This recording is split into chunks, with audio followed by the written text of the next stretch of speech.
Yeah, yeah, yeah.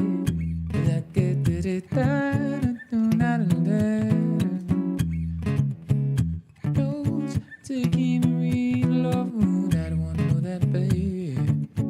But my love, yeah, yeah. All right, hopefully everything's working. I think it's all working. I'm gonna just I need to do a groove. I need a jam for a little bit before the students start coming in. But it is a feedback session.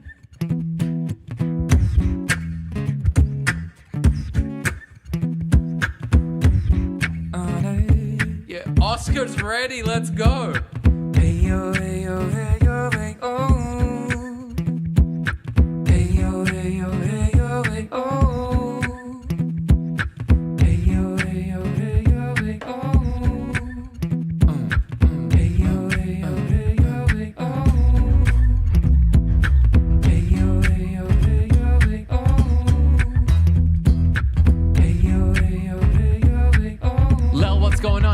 So I'll be giving you feedback on your, either way, Oscar, I'll send you a timestamp of the live stream. So even if you can't stay, and if we don't get to it right away, I'll still hook you up. So you'll be able to rewatch it. But good to see you, dude. Love a good early morning stream. All right, I need to hype myself up before I give feedback, because I'll be way better if I do it that.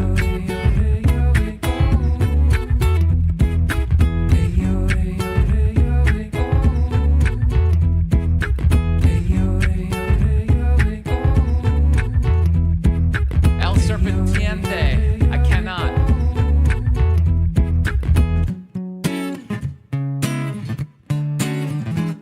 I should get down, good Lord. Baby got 'em open all over town. And I street the bitch, don't play around. I cover much ground, I got game by the pound. I get it played is a forte, each and every day. A true play away, can't get out of my mind. I think about the girl all the time. East side to the west side, push it fat right, yes, no surprise. She got tricks in the stash, stacking up the cash, fast when it comes to the gas. By no means that fresh, as long as she's got to have it, yeah. Baby, you're a perfect 10. What up, Justin? Down so I can win. I like the way Justin works it, no diggity. Gotta bag it up. Like the way you work it, no diggity, yeah. I gotta bag it up. Like the way you work it, no diggity, yeah. I gotta bag it up.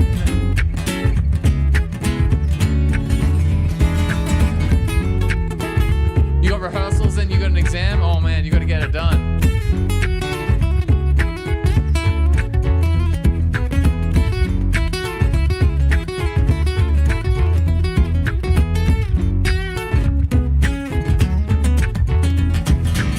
She's got class and style, a street knowledge by the pound. Oh yeah, sure to never act wild. Straight to low key on the profile.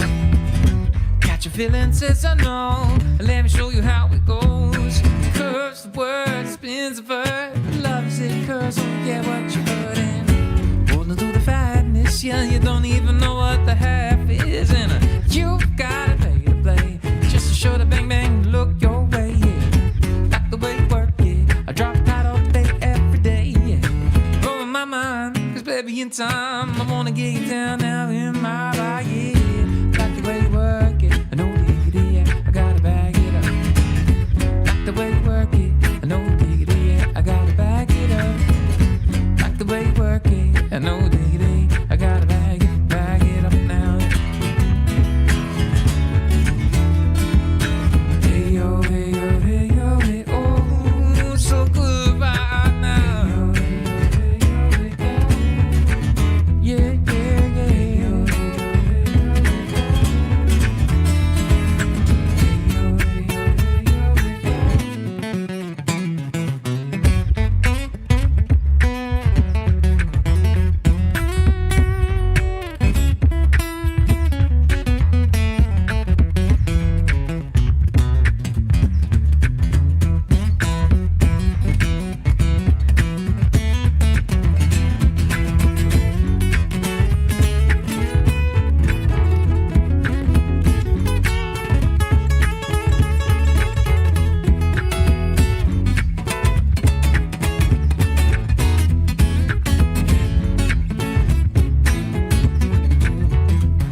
right, good.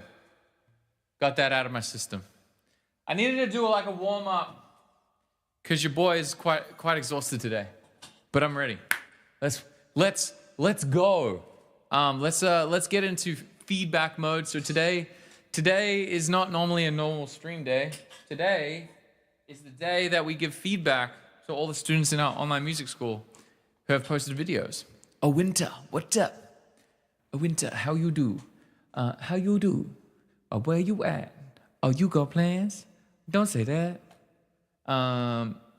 Let me quickly fix my audio so we can go in talking mode. Yay, it's talking mode. Less reverb. So basically, we're going to be giving feedback to all the students inside the music school. And if you guys are new here, my name's Luan. What's up? And what I do is I perform. I play music full time, and then I perform on stream. And we built a music school. All the content's free. So if you want to jump in and like learn everything I know about music, from like everything I learned at Berkeley, I had a scholarship at Berkeley, graduated real quick. So everything I learned from Berkeley, everything, put the reverb back on. Why, you want my God voice or something? God voice tells you how to do things. This is my YouTube instructional video voice. Leave me alone, Oscar. You're such a bully. You're breaking my heart. But yeah, so everything I know about music's on there, and I'll pop it up right here on the thing. School of Music, Luan School of Music, where you can learn to be good at music. Yeah. All right. So big shout out, couple of wins. Let's just throw them out there. By the way, I need to do a wins post so you guys can post your wins.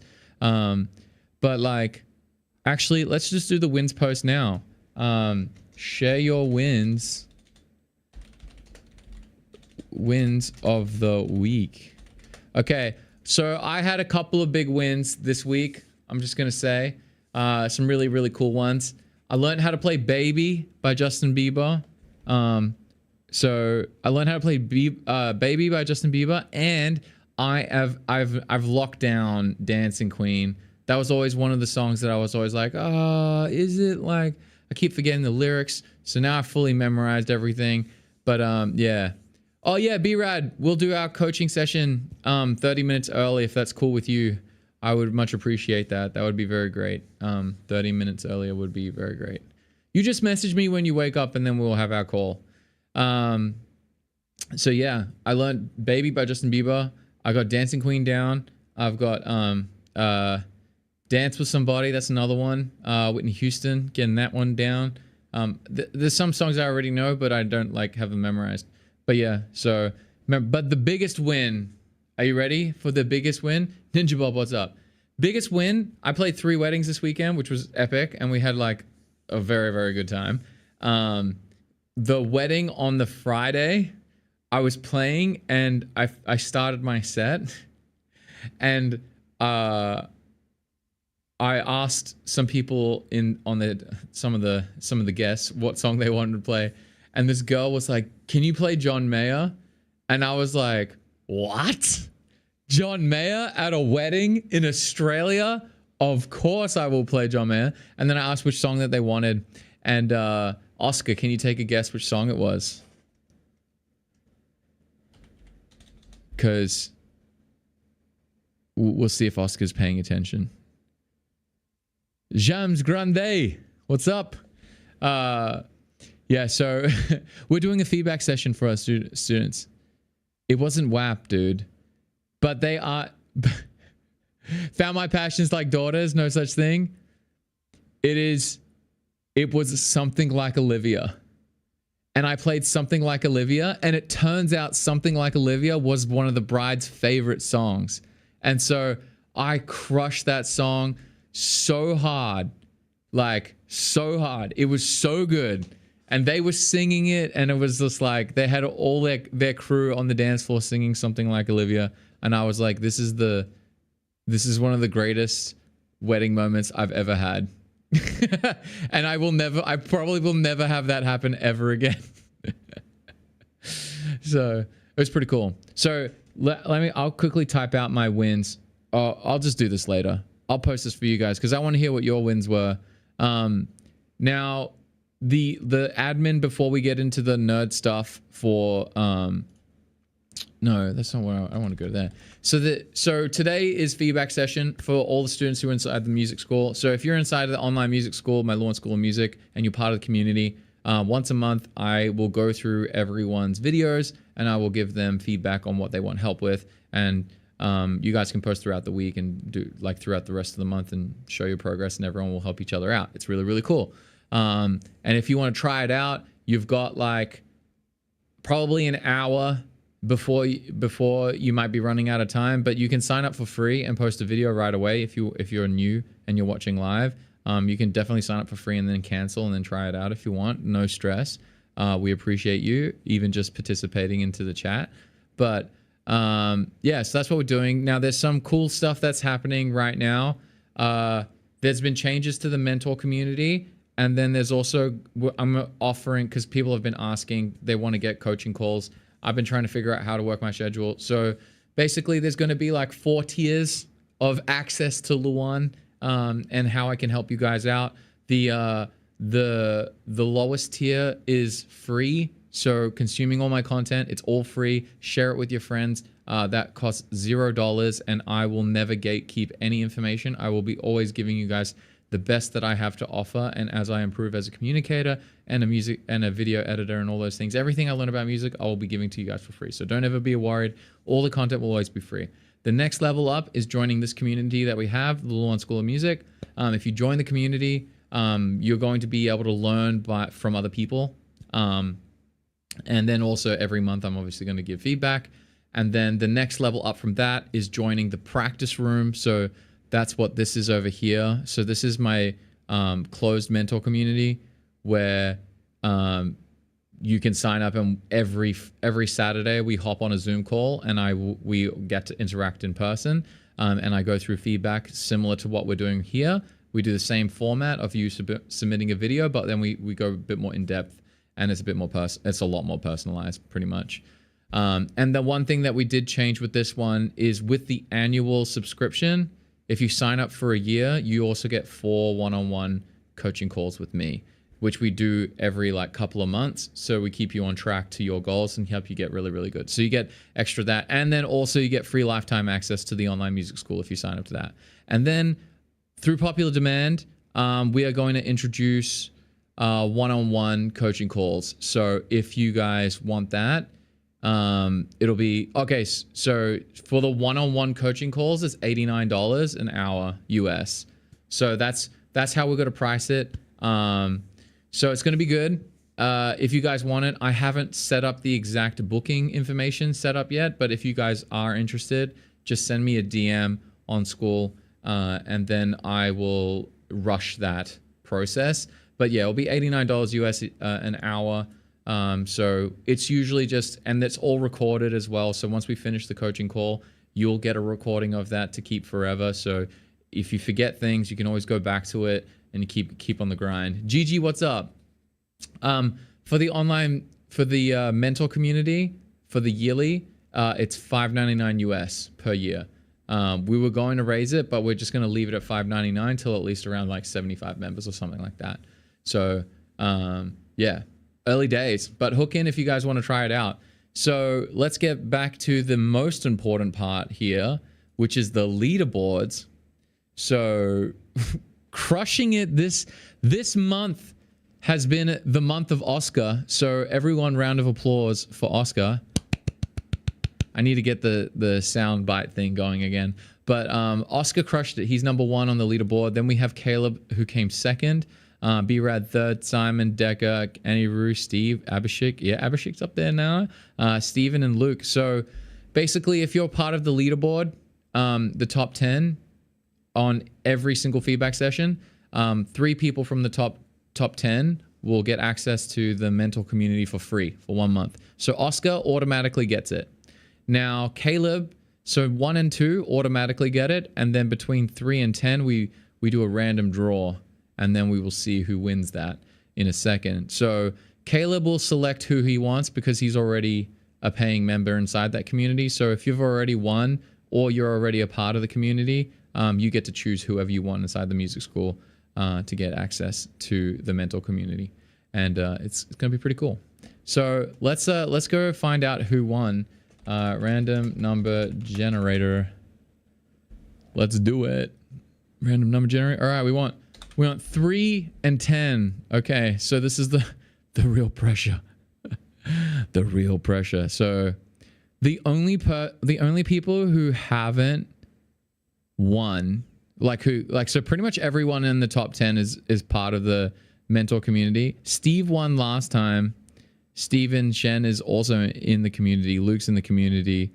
Simon's in the community. Brad's in the community. So it's pretty much just like Abishek and Anirudh and Deca. So there's only like 3 people who can win.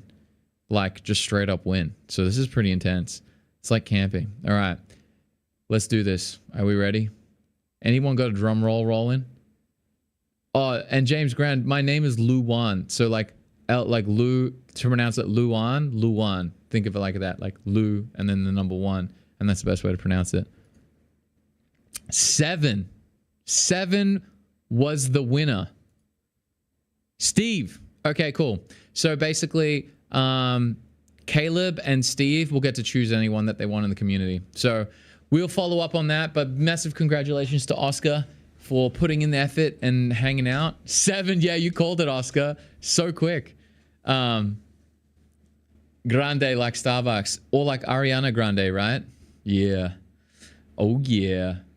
And so basically Caleb and Steven will pick 2 people from the community, and I'll make a post about that, and then yeah, we'll see how we go. Should be a good time. Ariana Grande is your ex-wife. Dang. All right. Let's have a look here. So, basically, it's feedback time. Deca's just like, Steve, I'm your guy. Oscar cooking. I know, Oscar crushed it. He did so well. He's already level 5. He's one of the fastest level 6. He's on a mission, man. Look at him go, level 5. But like, Oscar's been posting so much content, and like, Oscar and Caleb have like this weird bromance going. Where is it? It's one of these posts. Is it this one? No. Look at these guys. These wild kids. Look at them. They just, I couldn't stream one day, and then Caleb's making a meme, and then this guy's got another meme, and it goes for like 32 like look at them go. They're just memeing at each other. These guys just having conversations through memes. You just joined as a test? Okay. So basically what you want to do is you want to go over here in the monthly live feedback session here. You just post a video of yourself inside here. And then ideally you want to let me know what you want help with. So you post the video and then let me know what you want help with, and then that should be Gucci. But if you read the post, it explains everything that you need to do. So step 1, share your question, audio performance. Step 2, for performance, copy the template, like share your video performance. Let me know the pain point you're struggling with. For original songs, share your lyrics and stuff like that. Step 3, engage on, yeah, this is more about like you guys, after you guys post. So your question is about getting the post up. So that's all you need to do. But anyway, we got Craig back in the building, so this is awesome. Now we're going to be going from highest level to lowest level. So current highest levels is Oscar, and we've got Anirudh on 5s. Any other? Do we have a 6 in here? No, we do not. Okay, cool. All right, let's just jump in on Oscar. Okay, so Oscar, you couldn't upload anything. Review the production of the song I made and this week's point, like the levels and balance of the instruments. Okay, Oscar. I mean, we've already listened to this new trial. James has joined. What's up with this trial? Make sure you don't forget to cancel if you're going to cancel the trial. But yeah, level 5 already. I know, what swag, man. Okay, so this is Oscar's composition. So there was a couple of notes I already had because I have listened to it before. By the way, when you guys are in the community, I know that you guys really want me to give you feedback here, and it is valuable. Like, it is great. Like, I will I'm never going to make you guys amazing. You guys are the ones that make each other amazing. Always understand that. I am never the catalyst that makes you guys successful. I'm just the guy who's like, hey, I have made all of these mistakes in music. Don't make my mistakes. So why don't you guys just like get ahead by like 10 years and don't do what I do? But the main thing that comes down to like what makes a successful student inside of our community is always coming down to you putting in the work. There is no way around it. Music is hard. Practicing is hard. You know, plateauing is hard. Progressing is hard. All of it is hard. But the thing that will make it easy is being in a place where you know where the next step is and you have a community of people around you where you're all going through the pain of learning together. And then that means it starts to become fun. That's why I live stream. That's why I live stream my practice sessions. That's why I built this community, because it is fun for me to work hard.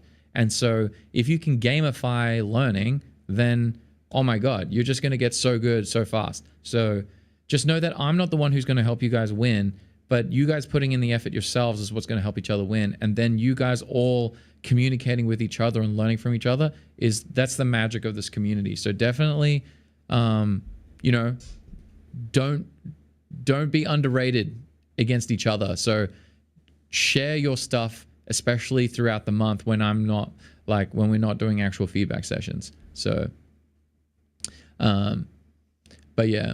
Oh, you missed the spot. So it just says monthly live feedback session. It should be a pin post up here, James. So it should be like the pin post up here. So definitely check it out there. All right, let's do this. Okay.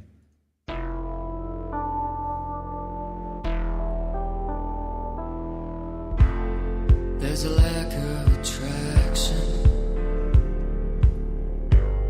too many distractions. I need to leave this place. I need some space, and I know I shouldn't go. I need someone to save me now, and I know that I shouldn't go. I need to leave, but I don't know how.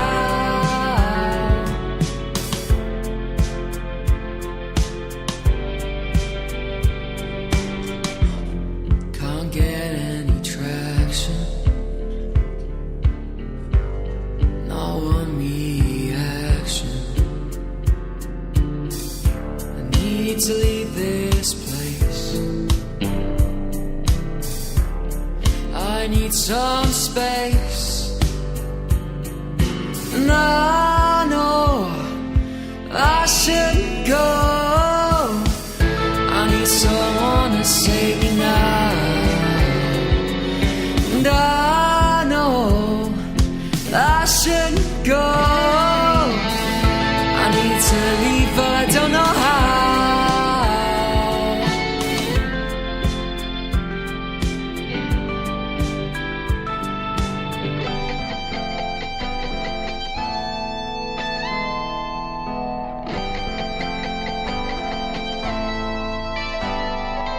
And I know I shouldn't go. I need someone to save me now, and I know I shouldn't go. Let's go. I need to leave, but I don't know how.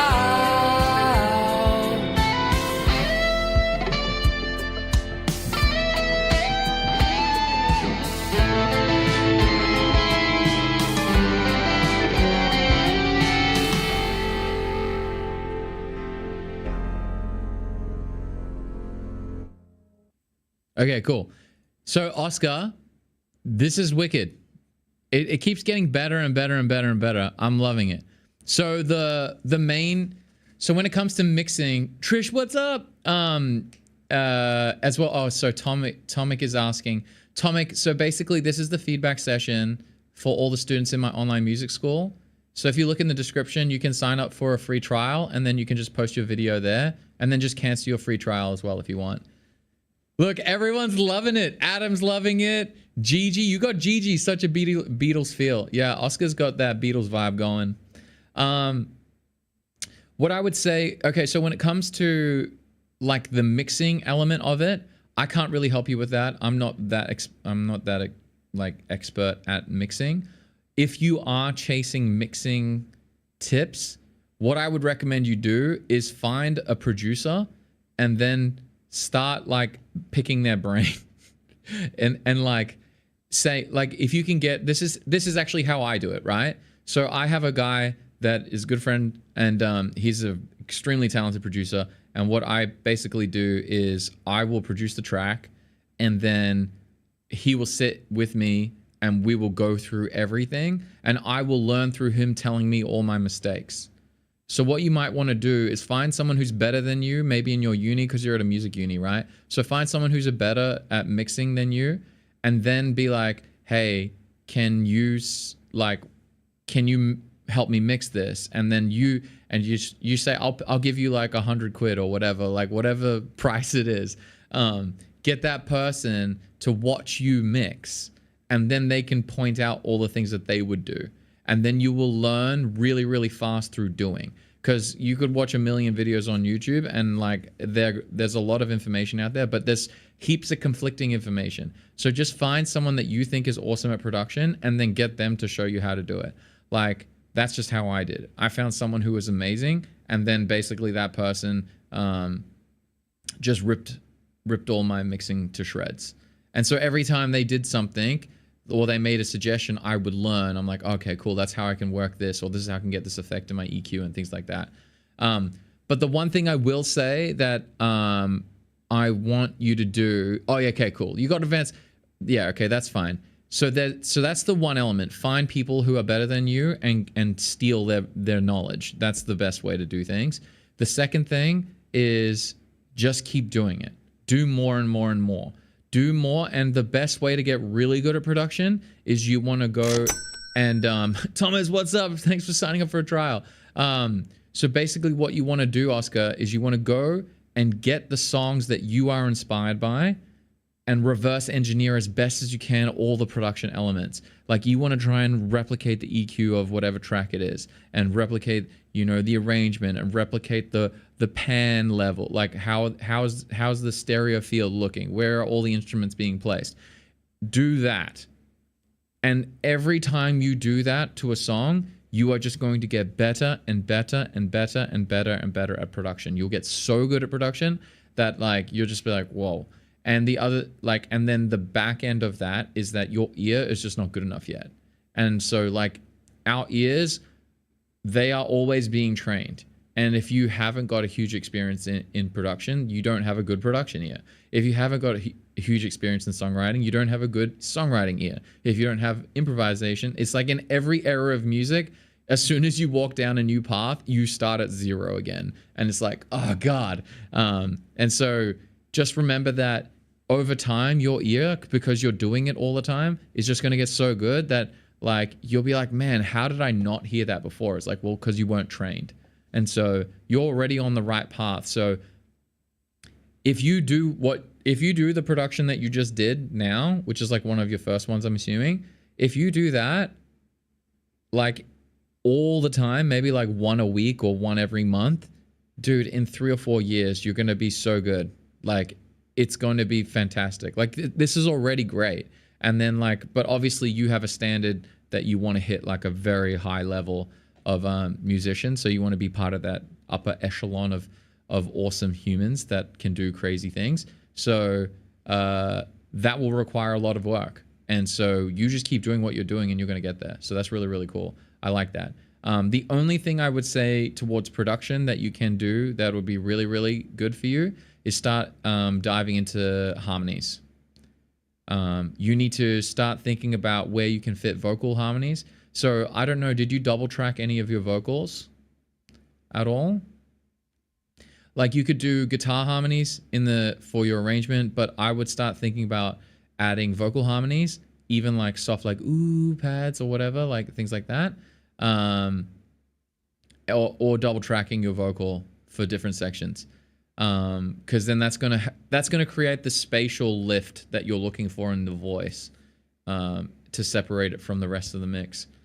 Because in the verses you don't double track, but in the chorus you can double track it, and it'll sound really thick and nice. So yeah, that's what I would do. But yeah, great job, Oscar. And like the beauty of what Oscar's just done here as well, everyone. So Oscar posted this in here right now, and he's getting the feedback. And then you thought it was busy harmonically. Yeah, I mean, you should just try. Just see what works. Usually stripping down things is a lot better, but there are certain elements, like vocals is a really important one to have, because I think vocals, anything that relates more to the voice connects more to humans. So the more human it is, because you're thinking about like what connects more to people, the closer you can get to everyone, the better the song will do, because it'll just be more listenable to more people, and then you'll get a better idea of what's good and what's bad.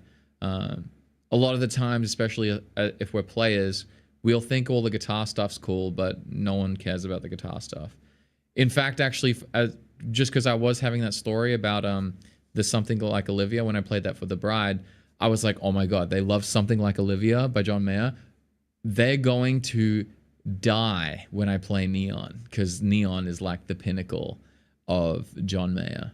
So I quickly tuned my guitar down to C, and I'm like, this is going to be so good. I'm going to crush this. I literally start playing the riff, and they're like, what's this song? I don't know this song. I even get to the chorus, and they're still like, and I was like, all right, let's end that song. And then I immediately moved on to a different song that, like, Slow Dancing in a Burning Room, and they all knew that one. So like, all right, we're all good now. So so a lot of times us as players, we think what we like, we like what we like, but that's not what everyone else likes. So try to think about your production in that way. What would make it really easy for someone to consume what you do? And then that should always be your North Star, because the idea of the song is the main vocal and the lyrics that needs to like shine. So anything that takes away from that is not good. But anything that supports it is good. So if you have a guitar part that fights with the vocal part, then that's no bueno. The true successful guitar parts are the ones where they complement the vocal part. And so that'd be something like, you know, one of the most masterful displays of it would be Sweet Child of Mine. Like listening to the vocal go, and then you hear, you know, Slash's guitar part across that. It's just so awesome. You had to hit, oh, okay, you just had to hit, yeah. Classic college stuff. They make it more complicated than it needs to be. Well, either way, dude, you're crushing it. So I'm loving it. So the main thing I wanted to say as well, for all of you who have been posting in the like you've posted this recording like 3 times and changed it based on the feedback of others, and that's the power of this, man. You don't need to go to uni and do what you're doing, but you get the huge upside of having like a group of people that will actually listen to your music and want to have it improve. And that goes for anyone in the community. If you want to improve on something, people will give you feedback. And this is like basically the internet with bumpers. So it's really, really good. All right, let's move on to Anirudh. So here's mine. I need you to help me out by telling me what I can do to improve my skill. Help me fill out the gaps. All right, I'm curious. Is it a guitar thing? Let's go.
All right.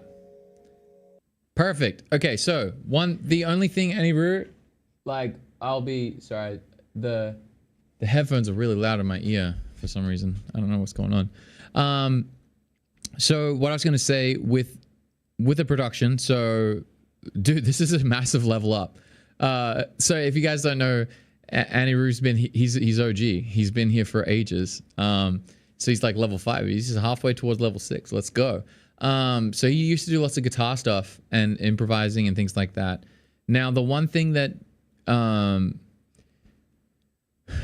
a scary place to be in when it comes to production is you guys are really focused on the sounds, which is great. Like, that's totally a very important thing in production. It is not my wheelhouse. I don't produce beats.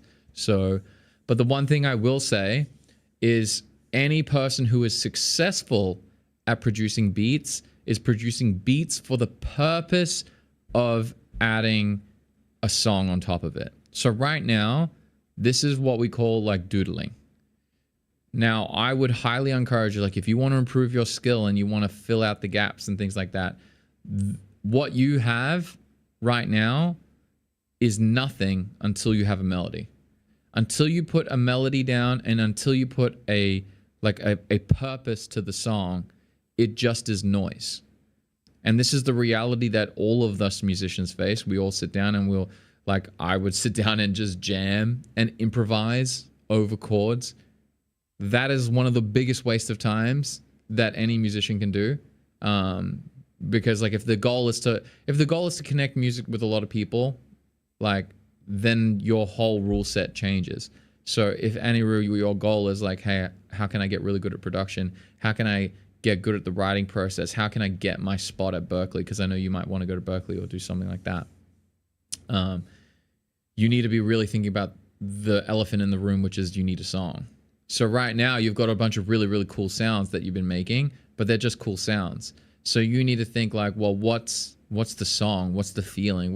What's the story that I want to tell? And that's the practice that you want to do. The production will get good over time. Like, it will just get better and better. Just like I was explaining to Oscar, your ear's going to get better. Your understanding of harmony is going to get better. Your understanding of like sounds is going to get better. That's just going to happen over time. Because you're just going to keep doing and doing and doing. But the most important skill is songwriting. Like, if you're in this space of like creating demos and doing things like that, you need to know how to write a good hook, or write a good melody, be able to carry it all the way through, have a good structure, know how it all flows. You can mess up on the lyrics if you want, that's fine. You don't need to be like a triple threat. You could just be like someone who does really, really great production and great melody writing. And then you can pair up with someone who's really good at lyric writing, and then you don't have to worry about that stuff. But as long as you can get to the point where this isn't actually a song, that's the goal, Anirudh. And if you can do that, you are going to absolutely fill out the gaps in your playing, in your production and your whole goals that you have as a musician. Because that really is the elephant in the room on what you need to do. So that's what I would recommend. But I'm really proud of you, by the way, because you did your very first production, I think it was like a couple of weeks ago, and now you've done this one, which is really, really cool. And so it's like every time I'm just watching you guys evolve, I'm like so proud. You guys are just practicing so hard. I'm like, yes. It makes me practice hard. Like, whenever I see you guys doing this kind of stuff, it makes me work hard. So thank you so much for sharing your stuff and putting in the work. All right, let's scroll. So we've done our number 5s. We've got to go do our number 4s. So we got 2 1s, and then formatting for TikTok. Okay. James, are you able to share it as an unlisted YouTube video? I don't know if you can, James. That would be really, really helpful. So basically, everyone shares them as unlisted YouTube videos. You could just make it a YouTube short. Just take your video and make it a YouTube short. Yours is still uploading. Don't worry, Thomasz. You got time. You got time. All right. Let's move on to Deca. You thought you were late? Yeah, I realized different time zone. All good. Oh, you haven't posted up there. Okay, no stress. We'll still get it done. Don't worry. I love you, James. So we'll get it done. Okay, the song is also really mean. Okay. Let's have a look-see over here. So Need to put this. Need to put this on YouTube. The song's called Way It Goes.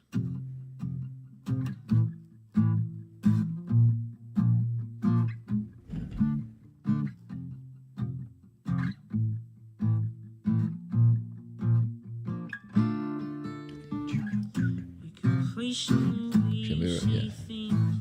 Where your mood swings makes me hate the constant yapping of blabber mouth. Shut the fuck up, sit down. Show your temper, tell me off. Leave it all, cause you're pissed and got caught. EIRO, control your nerves. You know, sometimes words hurt, cause I know not. You know right. We're getting lost.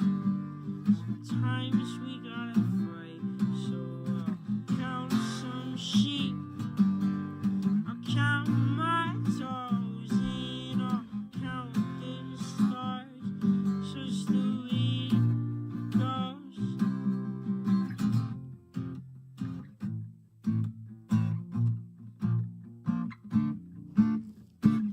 Thoughts run deep, but you run deeper. When you say I should leave here, except for you, I'm all alone. So please pick up your phone. It rings out. I scream out, please. I know right. You know right. We're getting lost. Times we gotta fight. So I'll count some sheep. I'll count my toes and I'll count the stars. It's the way it goes.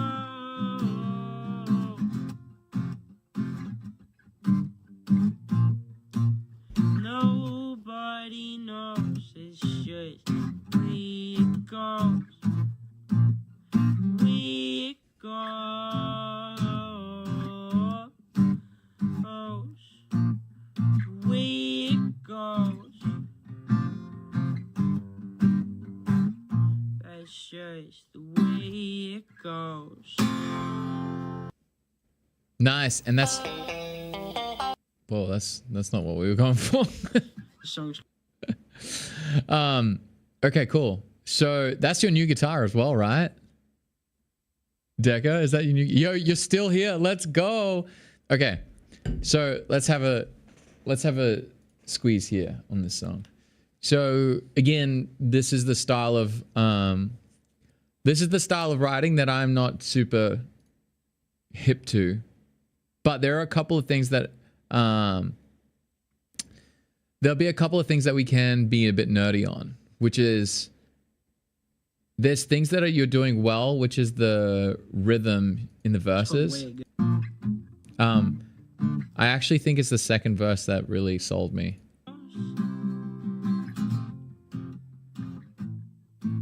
So you'll hear it here. thoughts run deep, but you run deeper. Like that was really like really cool vocal rhythm stuff that you're doing here. I'm digging it. It when you get to it rings out, I scream out, please. This was the part that was the big flag for me that came up. So what I would say, I should leave here, except for you, I'm all alone, so please pick up your phone, it rings out. I scream out. Dude, did you hear what I just did there? I scream out, I ring out. Try to condense it. If you can be clever, because you've got like this really cool it's really cool. And then as soon as it rings out, that was so cool as a flip. to the rhythm that you already had in the verse. So double down on it would be what I would say. Double down on it, because that's so cool. If you could do that, it rings out, I scream out, please, and then go straight into your chorus. That would be the only change that like pulled me up on that would work really, really well. The other thing is, the way it goes is fine, but I would definitely be working on your chorus. I don't know how. I think melodically, it's not hooking exactly what it needs to do. It's not doing, like, I can't right now sing your chorus. Scream out. And the whole purpose of the chorus is to get people to sing together. So I would say there needs to be some melody, because if you go dun, dun, dun, dun, dun, dun, in your verses, like that's more catchy than the chorus melody that I'm hearing. I don't know why. I mean, I just like it a lot. And then the switch on the rings out is also very good.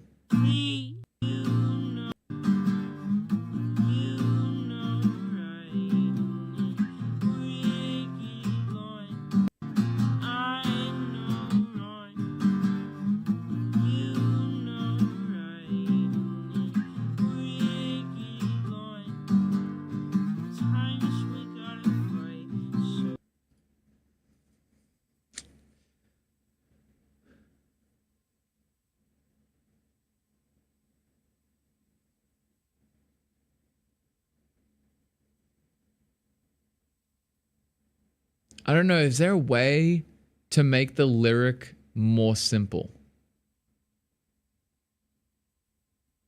for the chorus? Boy running a hashtag farm on that title. Oh yeah, nice. Gotta get the clicks, man. That's part of the packaging, bro. Yeah, hashtags do nothing these days, sadly. But they're like more of flair text. They make it look cool.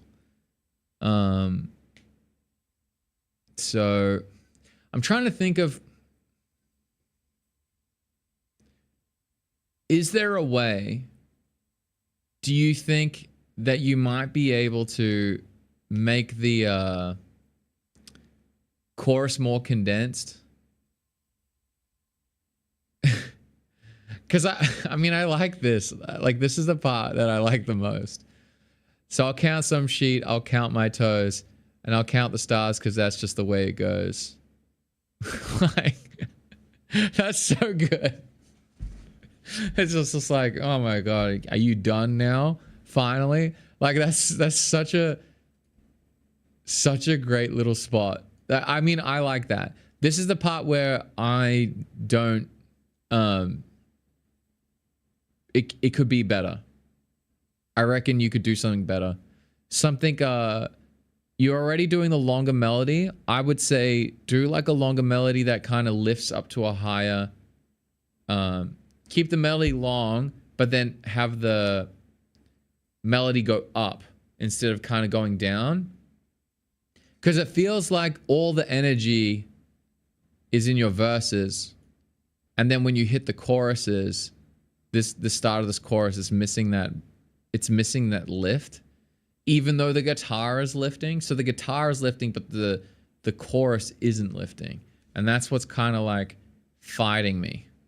I don't know how to make that better. Again, like I don't write in this genre or listen to much of this genre of music. So it could be stylistic to that genre, and you could just say, Luan, just shut up, and we'll just stick to the it rings out, I scream out. Because if you make just that it rings out, I scream out change, it'll pop so hard. It'll be really great. But I really like the count some sheep, count some toes, count the stars, because that's the way it goes. Yeah.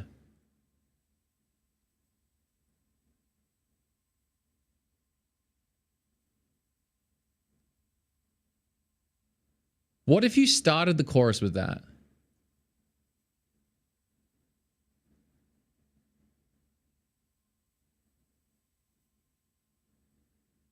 Because if you did the eye roll control your nerves, because you know sometimes I'll count some sheep, I'll count some toes, I'll count the stars. That's the way it goes. I'm always wrong. Oh, or just say, I know because I'm wrong, you're always right. In order to get along, we gotta fight. It's just the way it goes. I don't know. Something like, maybe that is the part that would work. I don't know. Because this is the thing that hooks me in the lyric. I like that a lot. But yeah, that's just my 2 cents. But either way, you're done really well. I can see your hesitation from your previous songs where you were kind of like jumping around a lot of grooves, and now you're kind of like locking in. So this is really great. But yeah, wicked. Yeah, that's all I would say. I would say look at this chorus, see what we can do here by moving it. You could either move this up and then rephrase this, and maybe move the melody up in the chorus, and then the other thing is this pre-chorus thing. This is sick. I just really like it. That was like, to me, that was like one of the coolest things. The way you did this whole section that you did, literally this whole point here, my thoughts run deeper and you run deeper, like that crushed. That was easily my favorite part of the song. And from the vocal rhythm to the execution, and then the flip on it rings out, is so cool. So what you just did there in that writing is stuff you need to bring out more often in your writing. And I reckon that's going to be your style. It's going to be, because I feel like that came out very naturally. Where was it? So please pick up your phone, it rings. When you say I should leave here, except for you, dream deeper.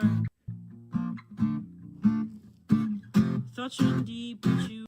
Because I wonder. Sometimes we gotta fight, so count some sheep. Okay. Cause I know, you know, sometimes the eye roll control your nerves. You know, sometimes words hurt sheep. I'll count my toes and I'll count the stars. Yeah, I don't know. You like the melody? I know, right? It is so cool. Thoughts run deep, but you run deeper when you say. Is that the same at the start of the song?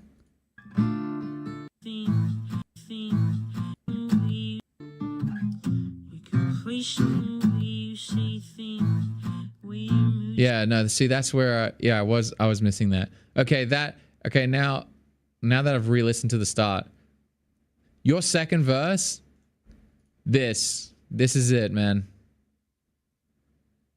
This is the money. This is your winner. This is your template for the song. Figure out a way to make this, what you just did, this the second verse, the melody and the groove that you had there, and then go to the that pre-chorus.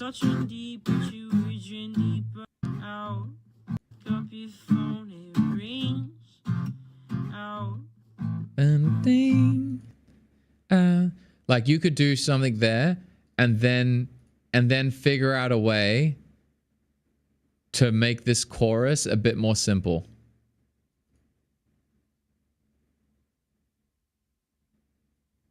I don't know how you're going to do it, but I really like the way that you could take away the count the stars, and you could just go, I'll count some, sometimes we gotta fight, so I'll count some sheep, I'll count my toes, because that's the way it goes. In a way to say that, like, yeah, we gotta fight, but I'm not gonna pay attention in it. I don't know. It just seems clever in that way. And that could be a way that you could condense the chorus. But yeah, from what I can see, this was it for me. So I don't know what it is for everyone else. And like some people might have everyone else will have different opinions, and you'll have different opinions of what you have for your writing, because again, it's your writing. You do what you want. But this was where I was hooked. And I'm trying to listen to everything. So the chances of majority of people being hooked is a lot lower than us. So this is the thing with songwriting as well. So whenever you're getting feedback from people like us in the community or me, always remember that we're listening to the song and we kind of have a vested interest in watching. We want you to win, kind of thing. And then what will happen is other people will be nice, and they'll just be nice to you, and they'll be like, yeah, it's good. And that's not really what we want. So we need to be able to hook those people, and whatever you need, this section that you have right here to be the whole song. And that's the game of songwriting. And if you can do that, you are now crushing it. But it takes a long time to get there. As in, it takes like a good 8 to 10 years to get there. But the fact that you're already doing so many of these little things, they're popping up quite often now. It's like very, very cool. So I'm freaking excited for you, dude. This is very, very, very, very cool. Oh man, you're reminding me of Osman, because Osman, when he joined the mentor community, he's just pumping out song after song, and every song just keeps getting cleaner and cleaner and cleaner. And I'm just like, what the hell, dude? Because he's doing exactly what you're doing, Deca. So we've gone through his songs, multiple of his songs, and every time it's like he'll extract the one mistake that he made. He'll take the good of the song that he did, and then he'll take the lesson from the mistakes he made in that song, and then he takes both of them to the next song, and then he gets a bit better, and then he goes to the next song and he gets a bit better, and then it's just, and that's how you're going to stack the skills and get better and better at the writing. But yeah, I'm really stoked with this, dude. Man, you should be super stoked for yourself, man. This is great. I love it. You did a song a day for a while. Well, a song a day is not what's important. It's a song and feedback. So a song a day is a really great exercise to get into the habit of getting an idea out. But if you're just it's the same thing as producers producing, beats. It's like, if there's no purpose to them and there's no feedback loop into improvement, then you're kind of just not working really hard. It's kind of like you're just getting ideas out there. Because just for comparison, if we're looking at the best songwriters in the world, they'll do 3 songs a day, and their songs are how can I make this the best song? And they're already at the level where their songwriting is so amazing. So that's what we compare our writing to. So if you ever compare whatever you're doing to someone like Vance Joy, or who was the guy who did Stick Season? I always forget his name. Noah Kahan, or Zach Bryan or John Mayer. If you look at any of those people, it'd be like being a YouTuber and being like, I need to do videos like Mr. Beast. It's like, well, there's just this stack of skills that these guys have underneath everything that they've honed over 10 years. So we can't copy them, but we can start taking bits of what they do. And then as long as you have the fact that you do, you have a community like us and you're actually getting your songs out there, already you're getting so much better. He did a song a day for 2 years before he got Stick Season. It wouldn't be that he did a song a day for 2 years that got him Stick Season. It would be that he probably has a community. And so it doesn't matter, not our community, but every musician that gets really, really good has some form of influence or has a group of people they can bounce off that they trust, And as soon as you can find that for yourself, that's why I made the community here is made to do that, so that you don't have to go and find it, because it is really hard to find it. And when you do find it, it's like gold. Like, never let go of that. As soon as you find people that work really, really well with you, that will be like candid on your ideas and help you improve, or you find people better than you that you can show your songs to and be like, hey, how can I make this better? Especially if they're in the style of music that you're in. That is like learning on steroids for you, Deca. If you could write a song a day and do that, oh my God, you're going to crush. And that method is Ed Sheeran's method. That method is also Taylor Swift's method, John Mayer's method. Okay, he didn't do a song a day. He went to Nashville. Okay, there we go. All right. What is going on with TikTok? Oh my God. Man, TikTok sucks so bad. Sorry, it keeps trying to verify that I exist. I'm like, bro, I'm live, I'm talking. Okay, so he went to Nashville to learn to write. Okay, then that makes sense. So Deca, he did have the feedback loop. If you go to Nashville and you write a song a day and you're around other Nashville writers, and I'm assuming he was going to writing rounds, because in Nashville, they have all these different bars, and you can go and they have these things called writer rounds, where, I mean, I explained it because in a lot of places in the world they don't have it. And what they do is they pair up 4 songwriters, and then each songwriter sings one of their songs. So one will sing their song, next songwriter sings another song, next writer sings another song, next writer sings another song, and then they just go around. And they keep going around and around and around. Well, you don't have to go to Nashville, but if you go to Nashville, it is a hotbed for songwriters. It's like where all the great songwriters. But you just need to have a place where you can get feedback and get better. That's all you need to do. So when you're in that space, you're around writers all the time. So you're just going to get better and better and better at writing. And you're going to meet people that are better. So might meet someone who's like a really great melody writer, and you'll be like, oh man, what do you think of this? Or you do co-writing with them, and then you pick up on their ideas. So many of the great songwriting insights that I have were done through co-writing sessions. Like one session, I did a co-writing session with one guy, and completely made me understand that songwriting is completely a skill that you can hone, and anyone who's at the highest echelon of songwriting has worked so hard. I knew you had to work hard to do it, but I didn't know what hard looked like until I met this guy. And so his name's Jake Torrey, and I sat down with him. We had to do our lyric writing assignment, right? And you guys can look up his credits, because right now his credits are incredible. Like he's writing for everyone. He's so good. But this was him at Berkeley. We sat inside the session, and he's like, what do you want to write about? And I was like, all right, I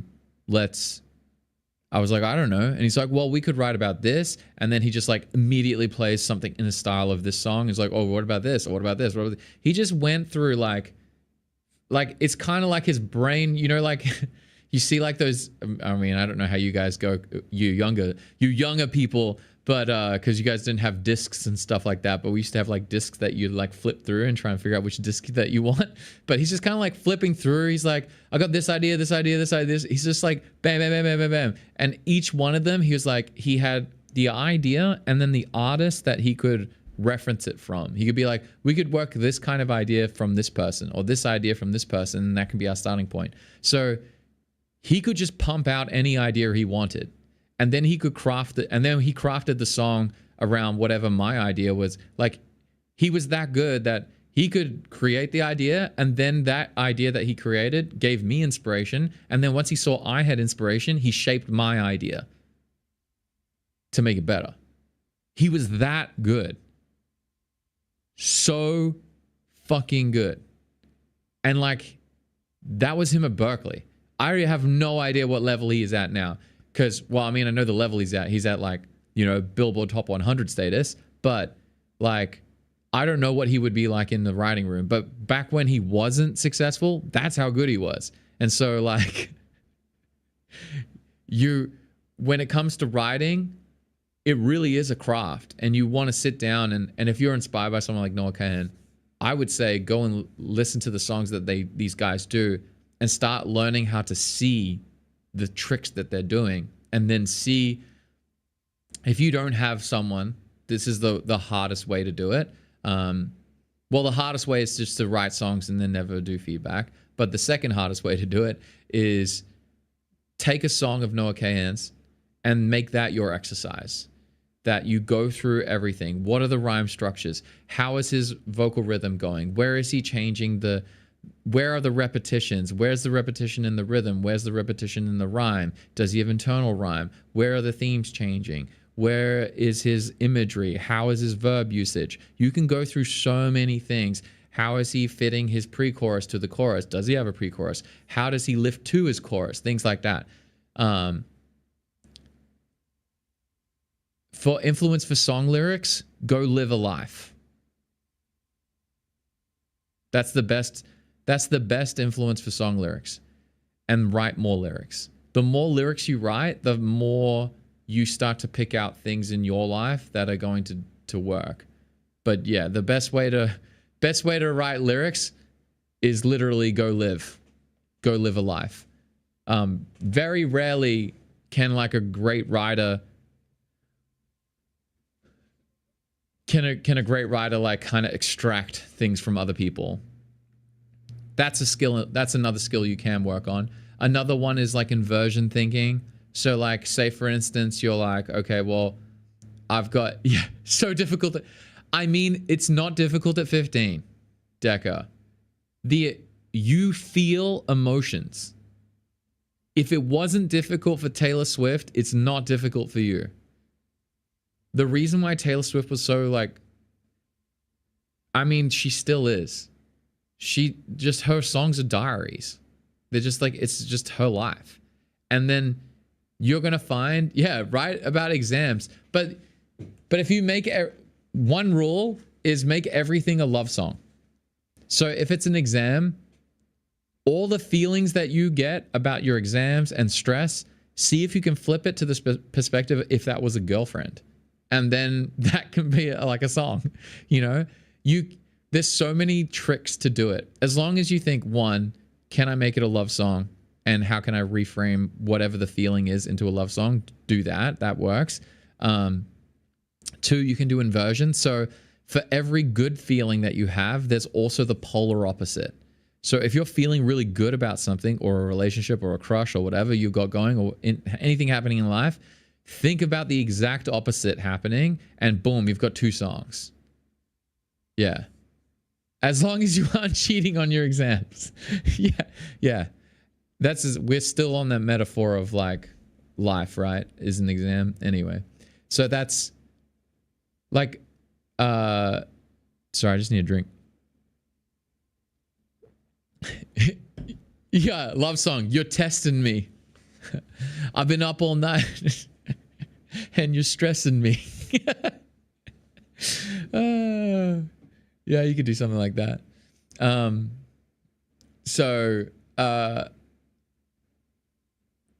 Knock him back. Yeah, the one thing I was going to say, just basically on the Taylor Swift front, Taylor Swift moved to Nashville, and we were really lucky. We got to sit down with Liz Rose, who was the co-writer with Taylor Swift. She did a masterclass for us at Berkeley one time, and she explained it very clearly.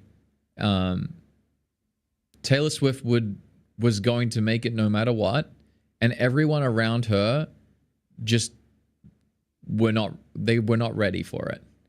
And basically what she did, she had songs she had already written, and then on top of that, every day she was writing a song, and then she would go to frickin' Music Row, and then she would sit down and with Liz Rose, who was helping her with the co-writing, and they would pick apart the songs on how to make them a great country song. And that's all they did every day. And then that's how her first album happened. Because every day she would get the songs and then she would rip apart the songs and make them as good as possible. And then every time Taylor Swift had to go to another level of her songwriting, she would always find people better than her at whatever she was trying to do. And then those people would turn her ideas into better songs. At every single level of her songwriting, that's what she did. So as soon as she hit the God level status in her genre, she'd move to the next one. To the point where like Taylor Swift could just casually write like a hit country song just for fun. Like she did recently. Like she was writing pop music and then she casually wrote Better Man, which became a hit for Little Big Town, I think, was the band who took it. But she just casually wrote this like hit song. She's like, oh, well, I'm releasing pop music. I can't really release this one. So anyway, whoever wants it, here you go. And then bam, and number one, she wrote the whole thing. Just crushed it. Such a good song. But that's the byproduct of it. So you just need to find some form of feedback loop for your writing, whether it's in your music community or whatever, wherever you're at. Find really great singer-songwriters in your town. And if you need to jam with them and then show them your songs and ask them about their songs, usually flattery will get you somewhere where you can like hype them up, then you can get that. So it really is just finding people to mentor you will get you there really, really quickly. Or you're just going to have to rip apart Noah Kahan songs like and be a freaking nerd. Get your full nerd out and try and figure it out. And that would be what I would recommend. But yeah. Dude, loving it. I'm loving the writing. So many people are getting into writing these days. I'm really stoked about it. All right. We're on our threes. Or honestly, Deca, do it all, man. Do it all. Do it all. And then yeah. And then what you should do is for the next month, post heaps of content in the community so you can get heaps of points. And then you can just join the mentor community for a month and we will do some like mega nerd stuff for you. All right. We're on threes. So Abishek. Okay. I asked Abishek to do this and he didn't do it.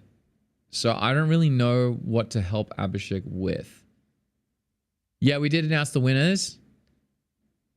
The winners were... it was Oscar Caleb, and then who was the last winner? It was Steve Milligan. So Steve and Caleb are going to have to pick who they want to win. Yeah, it's going to be pretty exciting.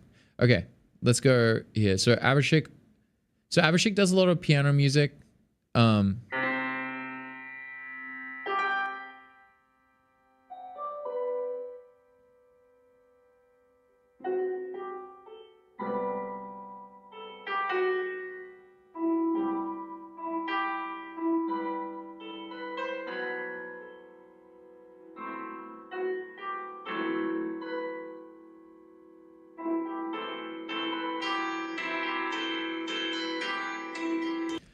The only thing I'm going to say for you, Abishek, which is because you got like this playlisted and I know you're trying to do, let me go to his YouTube channel.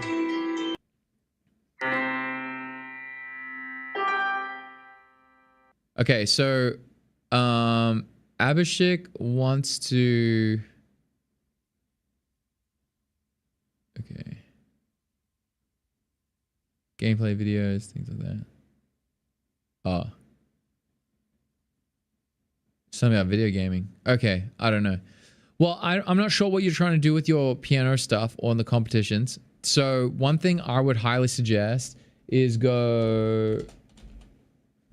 This should be your North Star of all piano players.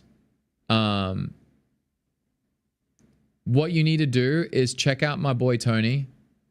And this is the guy who is the most god tier of piano players currently in the world who understands content.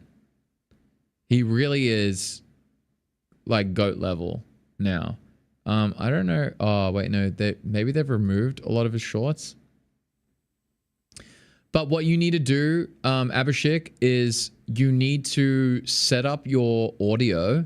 So say, for instance, here, start thinking about what you want people to feel. So here's a great one.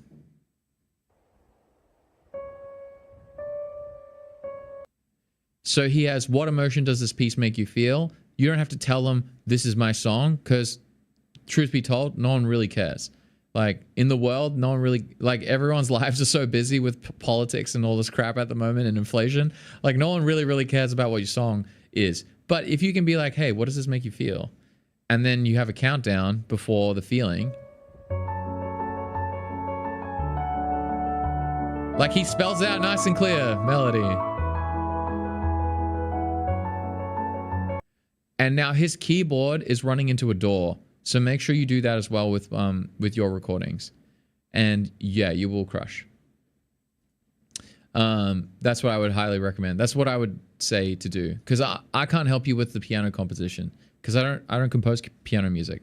You keep sharing your stuff, but yeah, I can't really help you out with that. But what I would say for you is definitely level it up, start using a DAW, connect it to it, and then do that. And then have a look at Tony Ann. Definitely check out Tony Ann music. His Instagram and stuff is the really insane ones. But like, what emotions does this make you feel? So listen here, Abishek, right? Because they really give a crap about this. So look what he does here. Audio from the phone. What emotions does? And it will swap to the DAW. So now it goes from audio to the phone to a very perfectly produced piano track. This make you feel?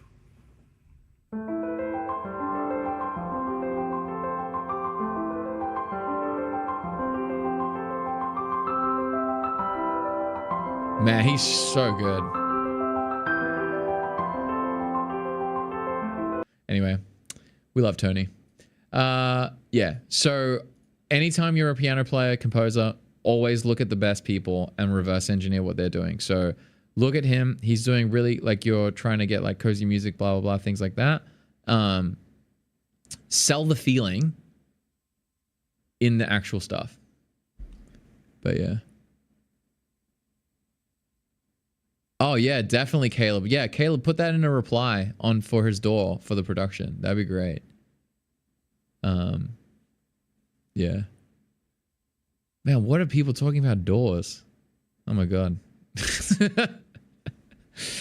Oh, Caleb, you came second in the competition, so you get to pick someone inside the music school. Pick anyone in the music school that you want to win. You can either DM me or you can announce it on YouTube for everyone to know who's going to get it.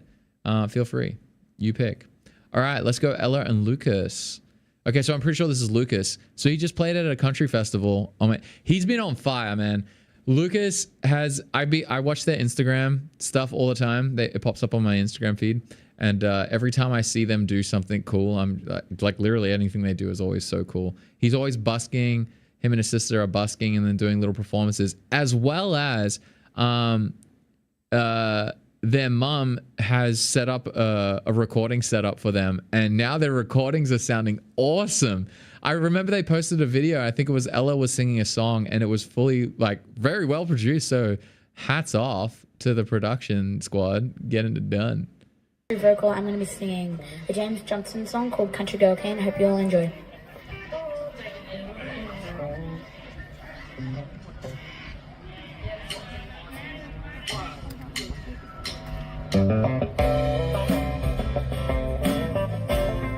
Oh, where my country girls at?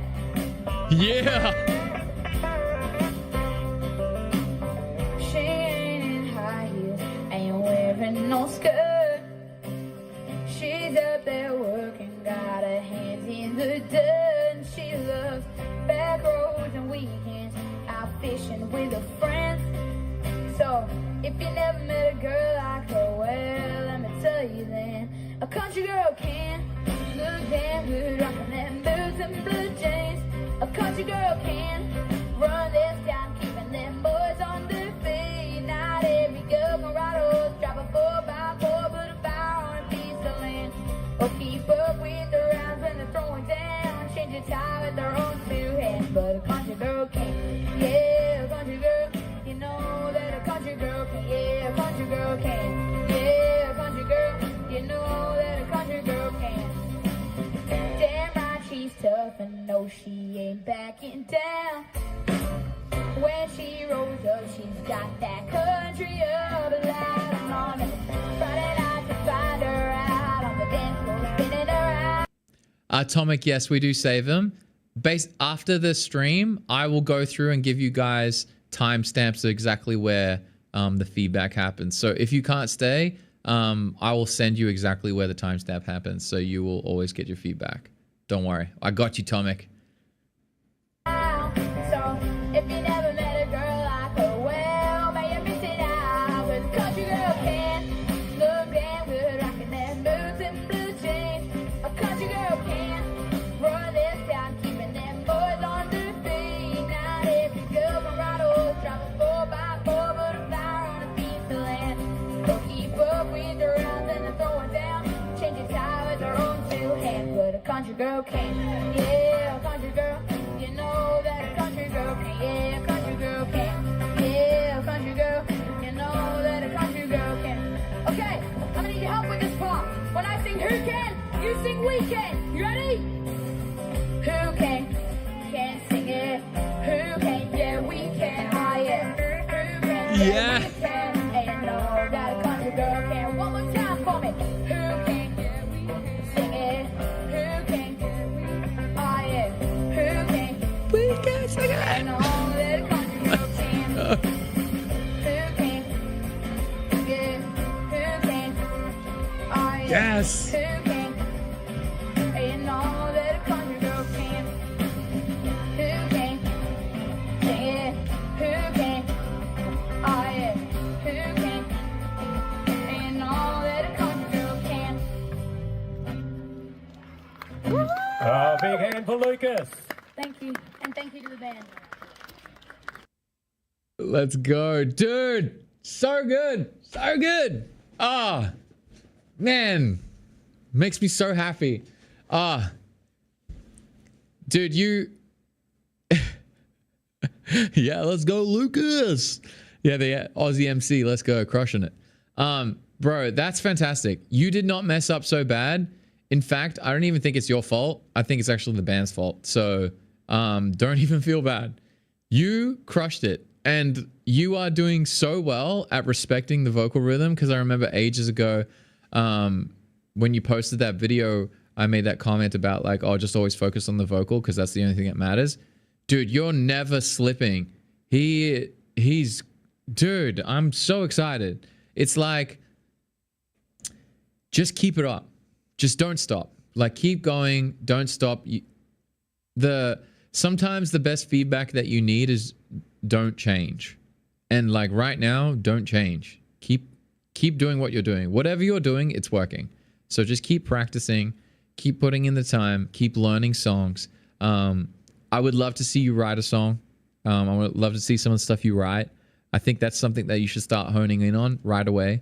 I know that you being so young, you might think that there's not a lot to write about, but the skill of crafting a song, that you could just pick a song that you like and then see if you can copy it and see if you can rewrite that song and take the elements from it and learn to pick those apart. That would be my recommendation for you in your journey. But right now, keep doing what you're doing, because what you're doing is working so well. You did not mess up super bad. You did fantastic. You have all of the stuff to line you up to be amazing in the future. Because if you want to be, because I know James Johnson is like a huge influence to you. Like, if you want to be that, like, you are literally taking the steps correctly. So keep doing that. Just never get distracted. The only thing that will ever scare me for anyone in your position is the distractions will come. There will be some radio people that will want to do something. There'll be some talent show that will want to do something. There'll be people that will try and take your time, and your time should always be spent on making good music, and just keep getting better at music and writing good music. Just do that all the time. And by the time you're 18 and 20, you'll have the whole world to yourself. You can do whatever you want. And that's the power of the work that you're putting in right now. Don't give up that power. That's the biggest regret I've ever seen from anyone that I've met in Nashville, or any of like the really successful artists that I've met. The ones that are not happy are the ones that gave away their power early because they needed fame, and the ones that are the most successful and have the most enriched lives and get to do whatever they want are the ones that said no and waited till they were ready. And I will always, one of the stories that really sticks with me is there's two of them. One of them was The Weeknd. You guys know the band The Weeknd, well, the singer. They tried to sign him so many times and he just said, I'm not ready yet. And he needed to nail his sound. And he just said no all the time. And then Ed Sheeran did the same thing, said no. And then when he signed his deal, he didn't even take an advance on his deal, I'm pretty sure. He's such a boss. He like got the hit song and he's like, okay, maybe I'm ready for a record deal. But that was because he needed something from the record label. Like what he needed from the record label was a higher level of distribution to get him to the place where he could like become mega level artist, not, just an amazing artist. He was already an amazing artist, but those infrastructures are designed like once you are super successful, then a record label can be really useful for you because they have all the connections to get you the big Live Nation shows, blah, blah, blah, and all that stuff. But even then today, there's a great interview with John Bellion talking about record labels and stuff like that. I know it's like quite far away from you, but it might not be far enough than you think, because you will find, Lucas, especially for your parents as well, just be aware that there are a lot of predatory people that are going to come for you guys. And they will give you these things called development deals. And basically what they are is they're trying to sign you guys and steal all your stuff. And that's it. So just be aware that those people exist. And because everything that you're doing right now, Lucas, is getting you towards that point. Like you are so on the path. It's not even funny. It is so awesome to see what you're doing right now. I'm curious to see if you're writing songs. That would be wicked. And then just the other thing is just stay on the path. And no matter the distractions that come apart, which is like from radio or country or Australia or whatever, blah, blah, blah, or some record label or some distribution deal or some pub deal or some whatever these people will come at you with, just start saying no. Get really, really good at saying no until you're like 20. And then when you're 20, see how good you are then. And then you probably will want to say no again until you're like 22, 23. And then you'll probably be at a level where you're like, actually, I am really, really good. Because once you start getting really good, then you realize what the level to go from an 8 to a 9 is. Because all the work that you're going to put in the effort to get to yourself to the level of like an 8 out of 10 country artist, all that time, it's probably going to be like 10x that amount of time to go from an 8 to a 9 as a country artist. And then to go from a 9 to a 10 as a country artist, it's like 1,000x all that effort and resources that you had beforehand. It's huge, the amount of work. So people don't realize what that little increment that really separates people is insane. Shania Twain is a huge example of it. Like she was told at a young age, like she was good. And one of her mentors was just like, you need to write songs. And so she just wrote songs for years. And then she sang and played in all of these like big shows. And she used to do heaps of cover gigs and all this stuff. But by the time her voice, her look, and everything had all caught up and she was like, she became Shania Twain as the artist, she already had like a decade of songwriting experience. So she didn't need the record label to tell her who she had to be or what she had to write and shit like that. Sorry, I swore, my bad. I've been trying really bad not to swear. But she just was able to write the songs that she wanted to write, and she paired with a great producer. And then that's when they wrote like Any Man of Mine and things like that. And Man, I Feel Like a Woman and all this stuff. Like huge songs, huge songs. And she's a great example of like saying no. But she did say yes to try and get the spots, but again, like those predatory relationships exist, and these people will just take advantage of someone like Shania, or takes advantage of someone like you, or anyone who's on the come up as a new artist, and they're going to take advantage of you, and then they're going to try and put you in their machine, and if you don't fit in their machine, then they're going to just spit you back out, and you're going to be really discouraged, and it's not even your fault. It's just because these people suck at their jobs. Honestly, it really is. These record labels just suck at their jobs. And like the fact that Chapel Roan could get picked up by a record label with the hit song and then get kicked off the label, and then that song becomes Billboard #1. Boom. What a misstep. But, you know, like, that's just like, it's the music industry. It is so crap. Anyway, it is what it is. I would highly recommend you guys, the George Janko interview with John Bellion is an amazing interview. Because my context for all this stuff is just watching my friends.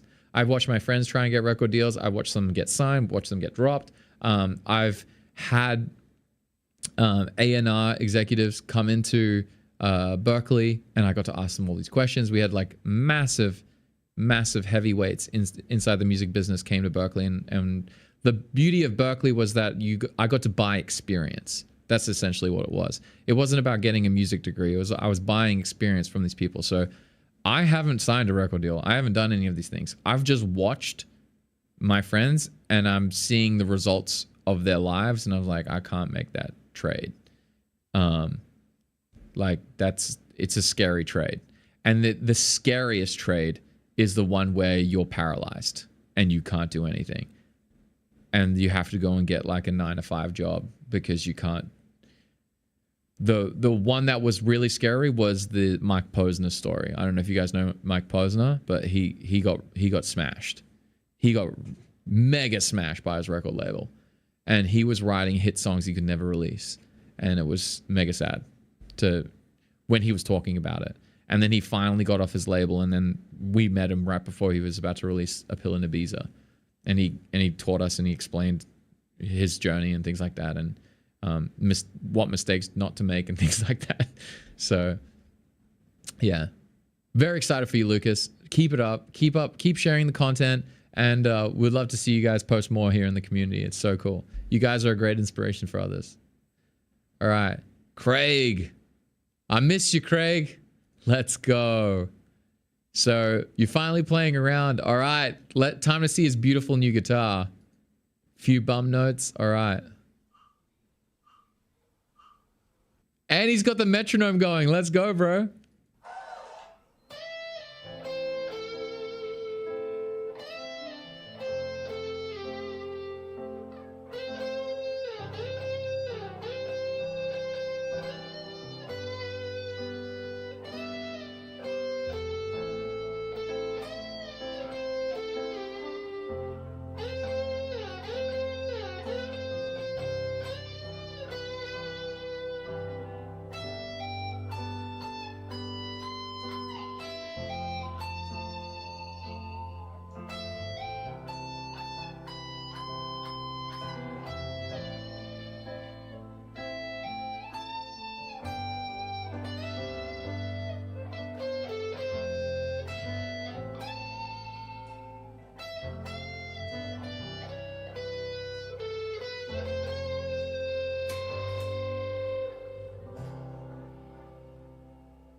Do we get to hear his voice?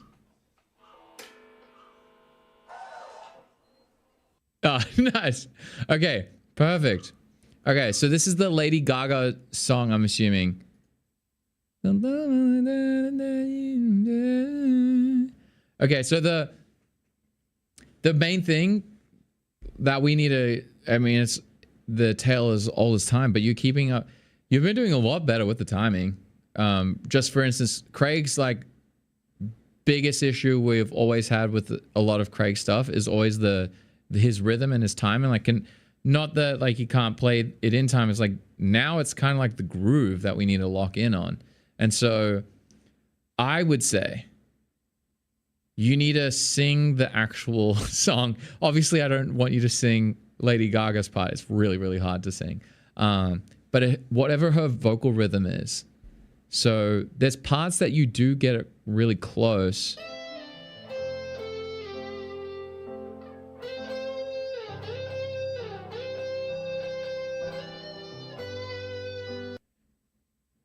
Man, what's the song called? Does anyone know the song?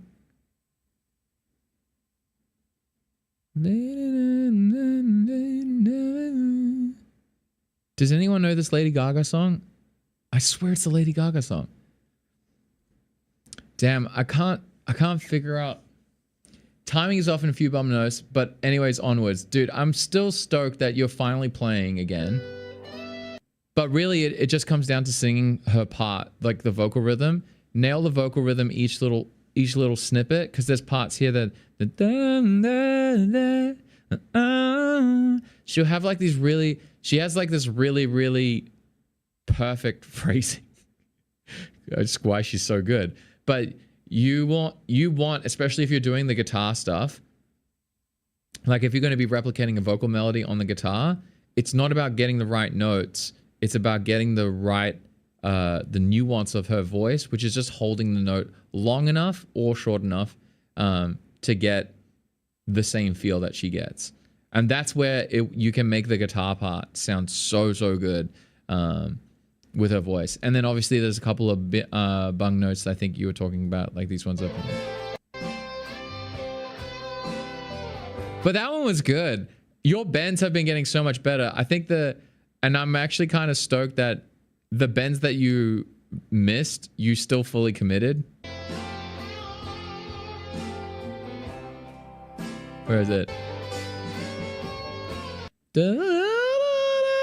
So like you still got to a note, but it was obviously the wrong note. But yeah. Ah, Craig, let's go. And this is the new Gibson. Man. Such a sexy guitar. You and Steven and him are just going to be like the 335 boys now. But yeah. Oh man, I need to find the Lady Gaga song. What is it?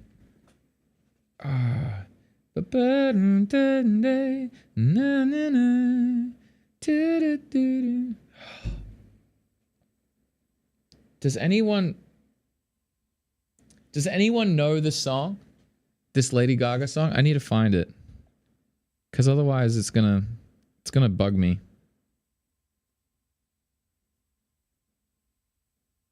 Remember Us This Way. I think that's it. Is that the one? I think I just saw it pop up.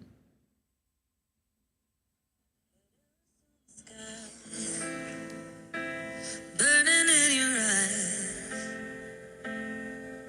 You look at me, babe, I wanna catch on fire.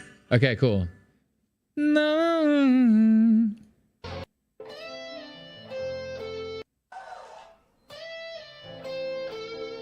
So there you go. So you went which is so da da da da da. So when you're practicing it, you want to listen to her. Da da da da da da da da da da. And that will be the notes that you go for. Ba da da da da. And that becomes the exercise, Craig, because you don't need to go through the whole thing. And I think that is also one of the things that we want to break the habit of, like, this goes for everyone, especially if it's something that you wanting, like, it's challenging as a song, you're trying to cover a song. we always try to go like it's good enough, and then we move over to the next stuff. But if we want to have outsized returns on our practice time, good enough is never enough. Good enough is always going to get you close enough that, you know, if you're holding a guitar, someone sees that, oh, I can kind of play the guitar. But if you want to get to the point where people are like, wow, that's really, really good, then you need to do the level of work that is required. So the level of work that's required is that opening line is...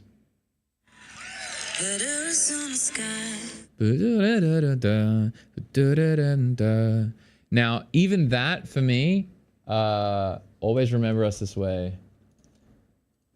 Always remember us this way. Okay, so I would listen to it. And if you're listening to it, I don't know what reference you've been using, Craig, for the song. Because some people use other guitarists as a reference. I would always use the source material. So I would always go for the vocal, copy the vocal. Because the vocal will always be right. Because other guitarists will change things. Now, I would slow the recording. Where we at? Slow this bad boy down. 85 is good. That Arizona sky. That Arizona sky. That Arizona sky. That Arizona sky. That Arizona sky. That Arizona sky. Dun da da da da da. Dun da da da da da. That Arizona sky. That's the exercise. That na na na da. So if you were jamming on the guitar, I don't know how to do this.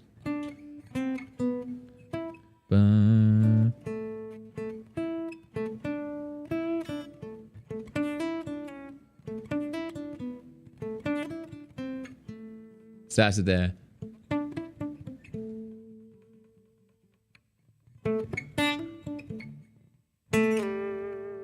So that would be the exercise. That Arizona sky.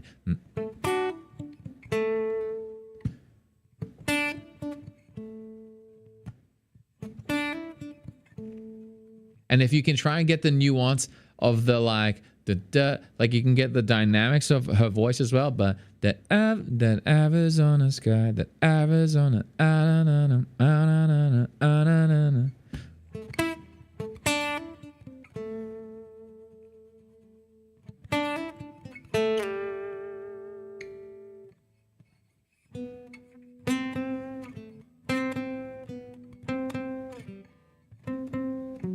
Is it?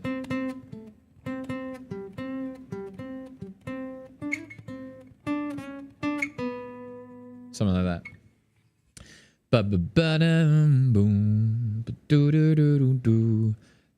That's how I would be doing it. And that is all you need to do, Craig. If you just sat there on one phrase, like honestly for a week, you would just, and you did that over and over and over and over and over again, your ear would get so good and your phrasing would get so good on the guitar. It's just not even funny. And this goes for everyone. When I got better at my guitar phrasing and I got better at getting all my, you know, like how do I get my chops better? It's just that. I've just pick a song and I just dive into it. When I learned Chattahoochee, that was a really, really good one because I was just getting into country music. And I probably played Chattahoochee for a good 10 plus hours. Like, the same notes over and over again for like 10 hours. It was full on. So good for my guitar playing. But there were many like little cool licks that came out of it, like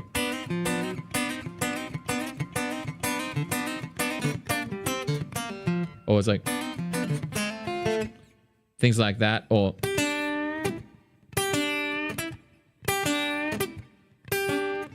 like that all came from just doing like huge levels of shedding.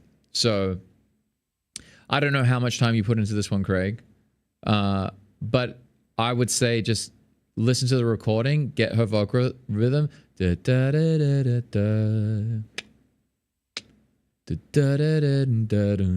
then you go back and practice guitar. That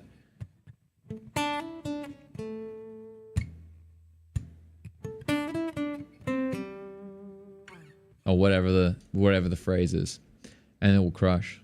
But let's go. Craig's back in the saddle, playing some guitar again, loving it. But yeah, that is the trick.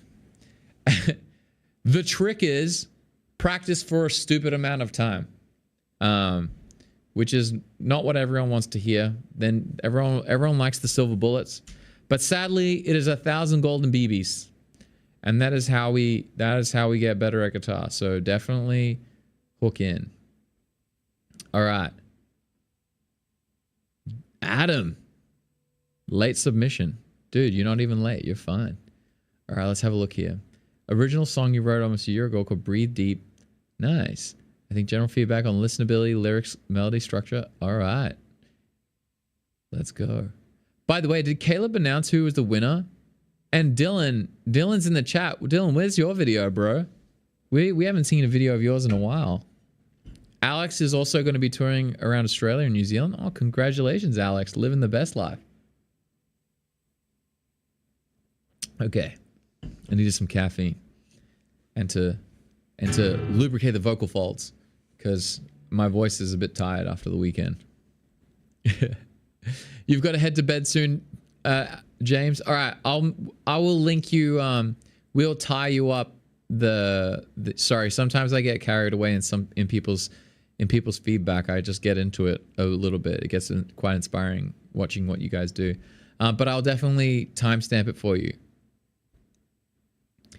You recorded an hour before I started. Okay, nice. Okay, let's grab this one. Breathe deep.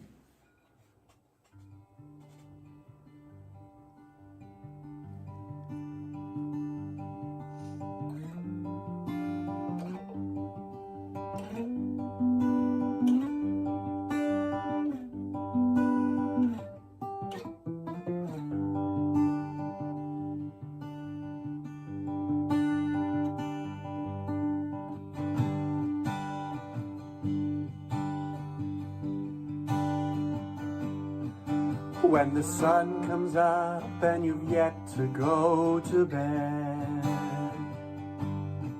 it's been a long night of images playing in your head. That's really cool with your chords, nice. When down is up and the world flips inside out, just take a breath and we'll figure this whole thing out. You've got too much time on your hands and not enough drive for those plans. But the sun rays are beaming and your night is leaving, so breathe in deep.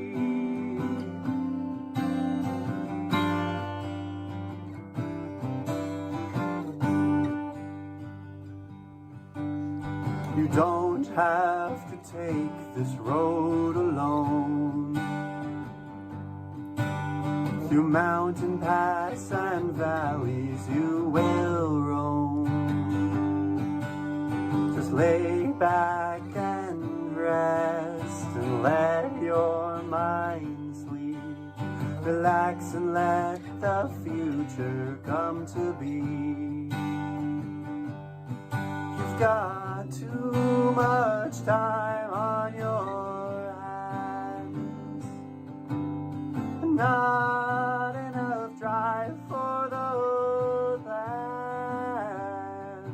But the sun rays are beaming and your night is fleeting, so breathe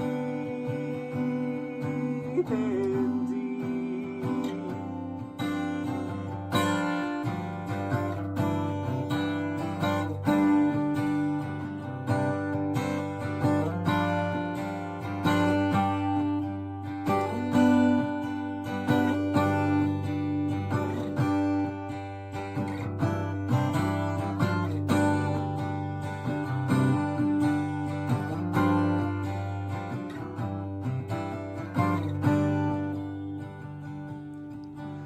This year's been long and these past few ones as well.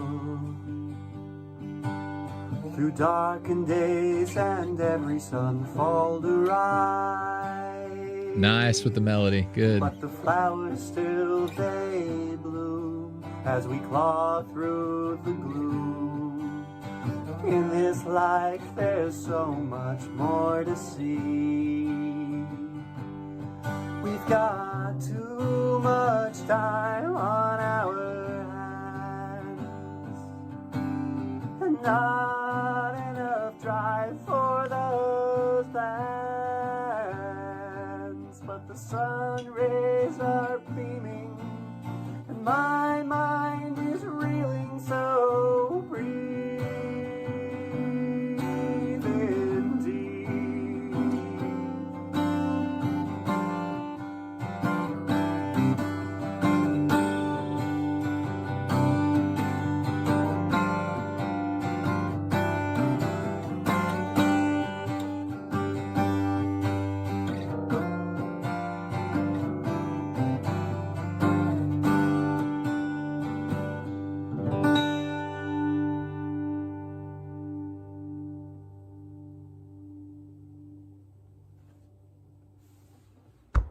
All right.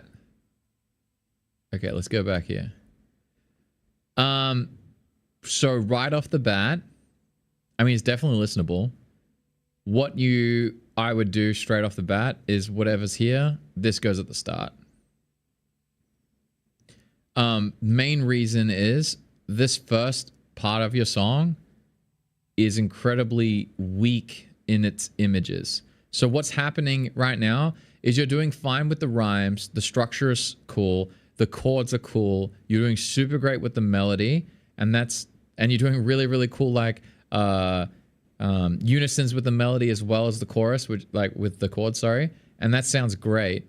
Now, the thing that is missing that happens later on in your song is the imagery is a bit weak. And so, right, when the sun comes up and you've yet to go to bed, it's been a long night of images playing in your head. Like, it's not as strong as a really good verb.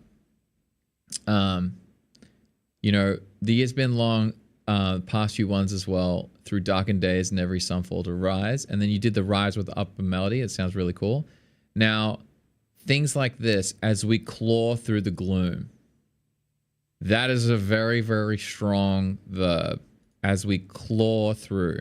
Now, if you're going to write this kind of music, verbs are your best friend. So you can either change this and go mega hard on verbs and find some really, really pretty, really colorful and like just like image, like you're talking like it's been a long night of images in your head, but I haven't even got an image in here yet.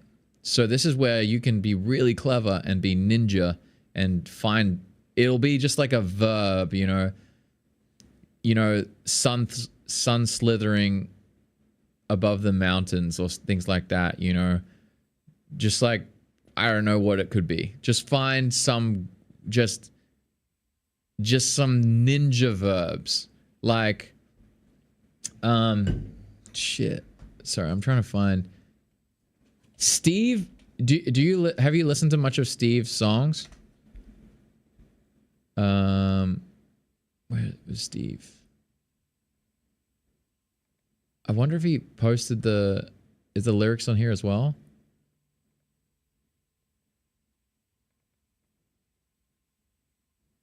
He usually has some really great.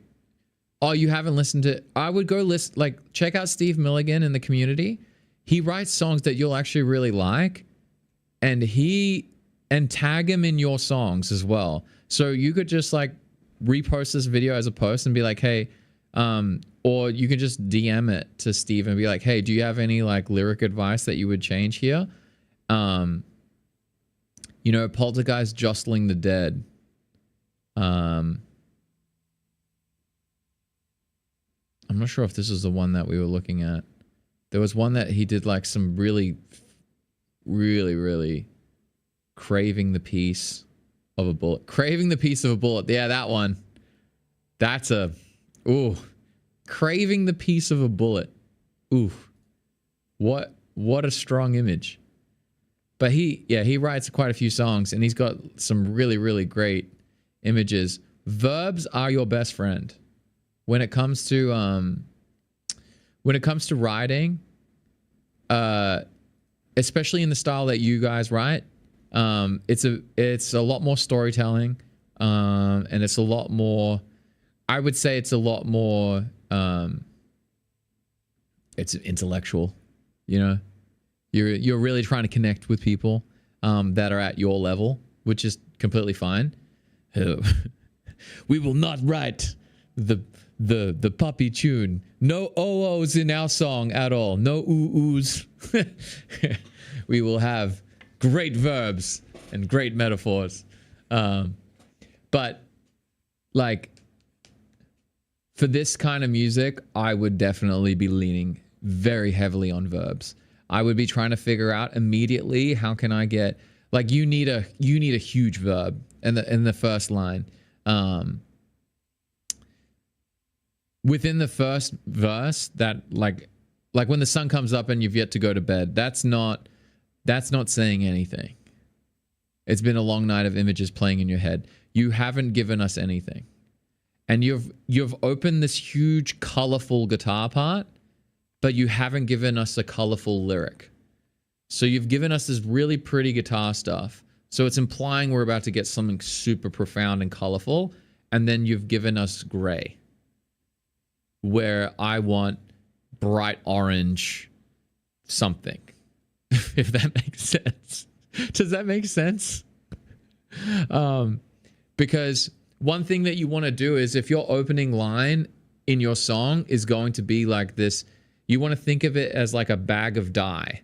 And if you can crush the first verse like a bag of dye, then all of the color will seep into the whole song.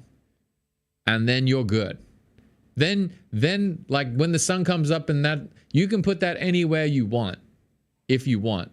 You don't even have to change it. You can put it anywhere you want. As long as it's been anchored in something that is so colorful and epic. That's why people really stress about the first line. The first line is like one of the most important lines. It is like, it's one of the most important parts of the song. Yeah, first impression kind of vibes. It's more that it just like sets the tone of what we're going to hear. And sometimes it's like, it can be quite simple, but like sometimes the color of a great verb is just going to carry so hard, and people really underestimate it. And I think that's what it's missing. There's some action that's missing that's going to get you to the point where like breathing in deep. Now, even then, this chorus here is weak, but this chorus here is not, because the difference is fleeting and leaving. And your night is leaving is weak. Your night is fleeting is way stronger. So you should just immediately remove leaving and then put fleeting on both. That's what I would do straight away. Any weak verbs that you have, just get them gone. Yeah, when your legs don't work like they used to before. Like, that is a strong... like, because that line completely works for everyone. Because it's like, you could either be, a weak millennial like me, and your knees are already starting to get weak, or you could be old. And so you don't know when your legs don't work like they used to before, because everyone's legs don't work like, unless you, as every day you get older, your legs get worse and worse. But like, that's a great image. But he follows it up with, and I can't sweep you off of your feet, I believe. Isn't that the next line, Dylan? When your legs don't work like they used to before, and I can't sweep you off of your feet. Is that it? I believe that's the line.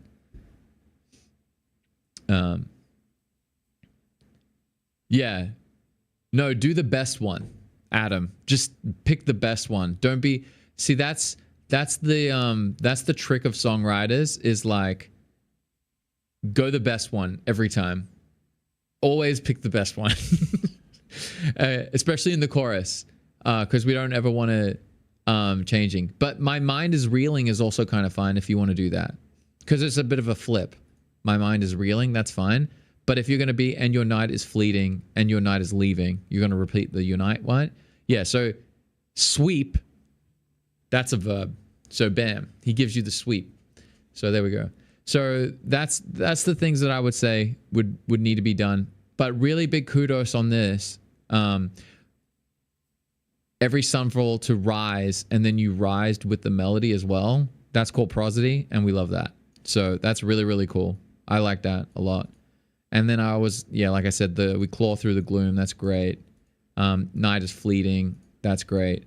And then the other thing I would say is you wrote this a year ago, go write another song. So the best feedback I can ever give you. So like these songs that you write, Adam, like you could go and edit this one, or you could just take the feedback that I've just given you and now go and write another song and immediately apply that feedback to your new song. So you start with a banger line and crush it and then move on. I can't tell you how important that is.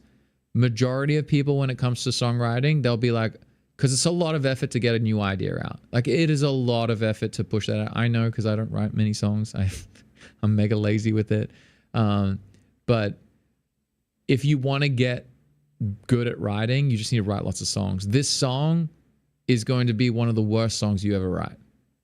If you do everything correctly, it should be one of the worst songs you write. This will be the manure for all the great songs that you write in the future. And so the sooner you get onto the next song, the better. And this is something that Pat Patterson, my professor at Berkeley, he taught John Mayer and all that stuff. He really stressed upon us, like, because a lot of us would go back to our old song because we didn't have time to write a song, and he would get mad at us. If we ever had to do an edit, if we edited an old song for a submission, even though the song was better after we edited it, he was still annoyed. Because the practice of pulling up a song out of the ether is the real trick. And then improving upon each one is where you get there. And then you just keep getting there and getting there and getting there. And then so you learn from each song, and then the next song gets a bit better. And then eventually it's an exponential level of growth and ability. So yeah, I'm excited for you. So do that. Hopefully that helps, bro.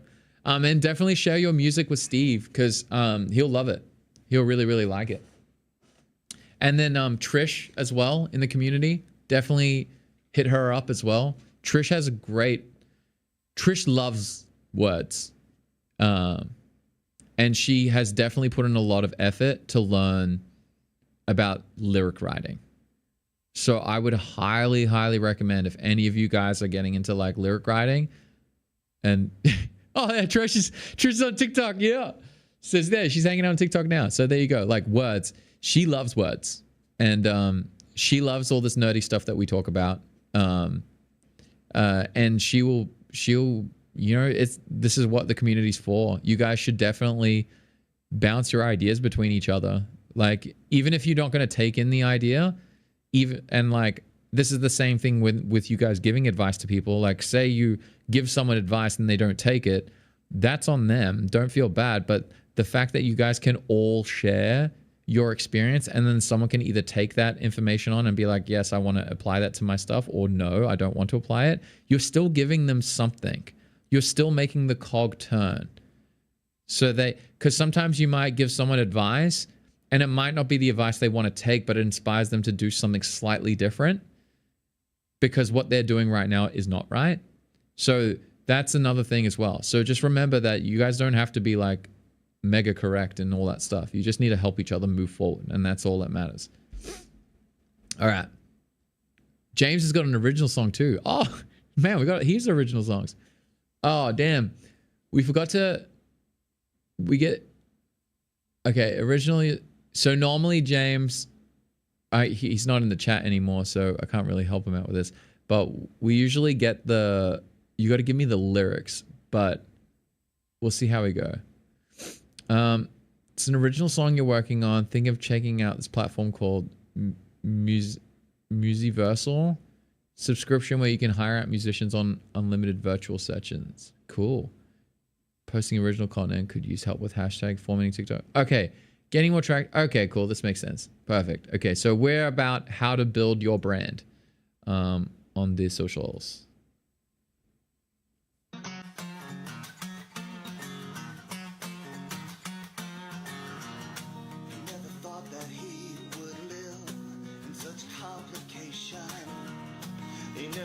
That she could give him such great frustration, but now his thoughts have all rejoiced. They go through his fingers. He is allergic to the love, and she is the stinger. Oh, so sweet like a honey to the bee. He has tried to run, but she is faster. He will come undone. In her great disaster, my friend, she's the crime. You're the scene. You are West and she is wild, if you know what I mean. She's a notorious ghost all up in your town. So don't become the victim of a love shakedown. Breakdown, shakedown, breakdown, shakedown, breakdown. You should know by now.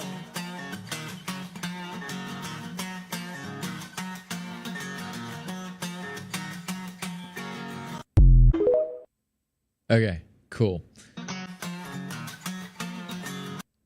So I got slightly distracted by some person commenting rude things. Okay. Now, okay, so if your goal is to get, okay, the trick for original content on TikTok and getting it out there is story. Not the story of the song, but the story of how you're going to get the song there. Now, there's a couple of really, really great people posting stuff. For TikTok, lo-fi is really, really good. So if you're going to be doing TikTok posts, you need to think like, how can I frame whatever I'm doing to make it feel really organic and like shitty looking, if that makes sense. Like for instance, I'll give you some examples that I've, let's see if let's go down the TikTok rabbit hole. TikTok. I'm trying to think of, oh my God, what is his name? There's a guy, Connor Price. Boom. Okay, so this guy, he's GOAT level storyteller. And him and his wife, like his wife is like freaking insane, to the point where now they produce songs specifically for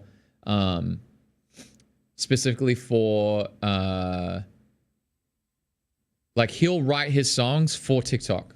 So as in like they will be written in a way that he will be able to get more viral TikTok clips. So this Spin the Globe series that he has right here, this was the very first one where they blew up. So you can see 74 million views. So her and him used to try and figure out ideas. Like they have a really great podcast where they talk about this, and this is why I like this guy. It's about framing your song. Like hashtags don't work. Hashtags 100% don't work, so don't even bother with them. They're just useless. The way that you frame the story before your song is what gets the song really successful. So have a look at this video. All right, I'm going to spin this globe, and wherever my finger lands, I'm going to find an artist from that country to collaborate with me on a song. Let's see what happens. Zambia. All right, well, let's find out more about Zambia. I started researching some up-and-coming artists, and one guy really stood out to me. His name is Killa. He's a rapper from Lusaka, which is the capital of Zambia. I felt like his style and his voice would sound perfect on the song I'm working on, So his tracks in the background. I reached out to him, I sent him the beat, and then a few days later, he sent me back this. Yo, I know a lot of people praying for my downfall, but the only thing that I'll be down for is being top 5, but like down 4. I'm down to earth like the ground floor, but I've been flying so long, I tend to ask people, what's the ground for? Man, I'm only headed up, see my flow volcanic, this the fire I erupt. Heard the fans getting rowdy cause they haven't had enough. You know I'm running the city, you just running out of luck. Yeah, I said that with my chest, I flow hard. All right, I'm gonna spin this globe and wherever my finger... Like, really good. Really good content. And so, like, they produced the beat. Like, that's their song. He produced the song, and this is how he got this song there. And then he makes a post. The song is called Violet by Connor Price feat. Killer. And then people went to his Spotify, and then it blew up. Now, they kept doing the same thing and getting different artists in there, and it just kept getting better and better to the point where now it now it's not the spin the globe. It's maybe, where is it? Like, if you look at his stuff, he picks up, these ones are even funnier now. Look. Hey man, do you know if... Oh. Dude, what are you doing? We gotta... He convinces his whole crowd to get in on his whole crowd now gets in on the skits. Show. I forgot. Do you think they saw me? Nice outfit, Connor. Ah, shoot. Okay. Pass me the mic. Hi, guys. Okay, so the reason I'm wearing all this stuff, I was practicing my stage dive. 3, 2, 1. Now's your time to try it. Would you guys be down for that? All right, give me a 10-second countdown. I'm gonna go backstage, take all the stuff off, and then we'll get started, okay? I was showing up. Last year's song still holding up. So the song starts playing in the background. See the name now and they know what's up. Price at the top and it's going up. I'm a trendsetter. League on my own, it don't get better. No, read what I wrote, I'm a bestseller. Hey man, do you know... Like, this guy's a fucking... Him and his wife are just so ridiculously smart when it comes to this stuff. So he produces great tracks. But then on the other end, where is it? Oh man, I haven't really looked through this guy's TikTok. So this is a bit cheeky on the storytelling. There was also a group of kids that I saw that were really, really good. And he's independent. Yeah, like it's actually crazy. So oh, here we go. I really think that we should put the other song out. Trust me, this is the one. No, it's not. How many times do we have to talk about hey, this? come on, guys, what's going on? We recorded 5 different songs And we can't agree which one to put out. Okay, I got it. Relax. Play 5 seconds of each song. We'll decide. Who's we? Me and my brother. Play them. Let's do it. All right. Run away, run away, run away, run away. You don't gotta look back no more. Best in the league, I'm the first round pick. First class ticket, we can go round trip. Let's go. From LA to New York, out to London. Everywhere we go, we get the people jumping. Whoa.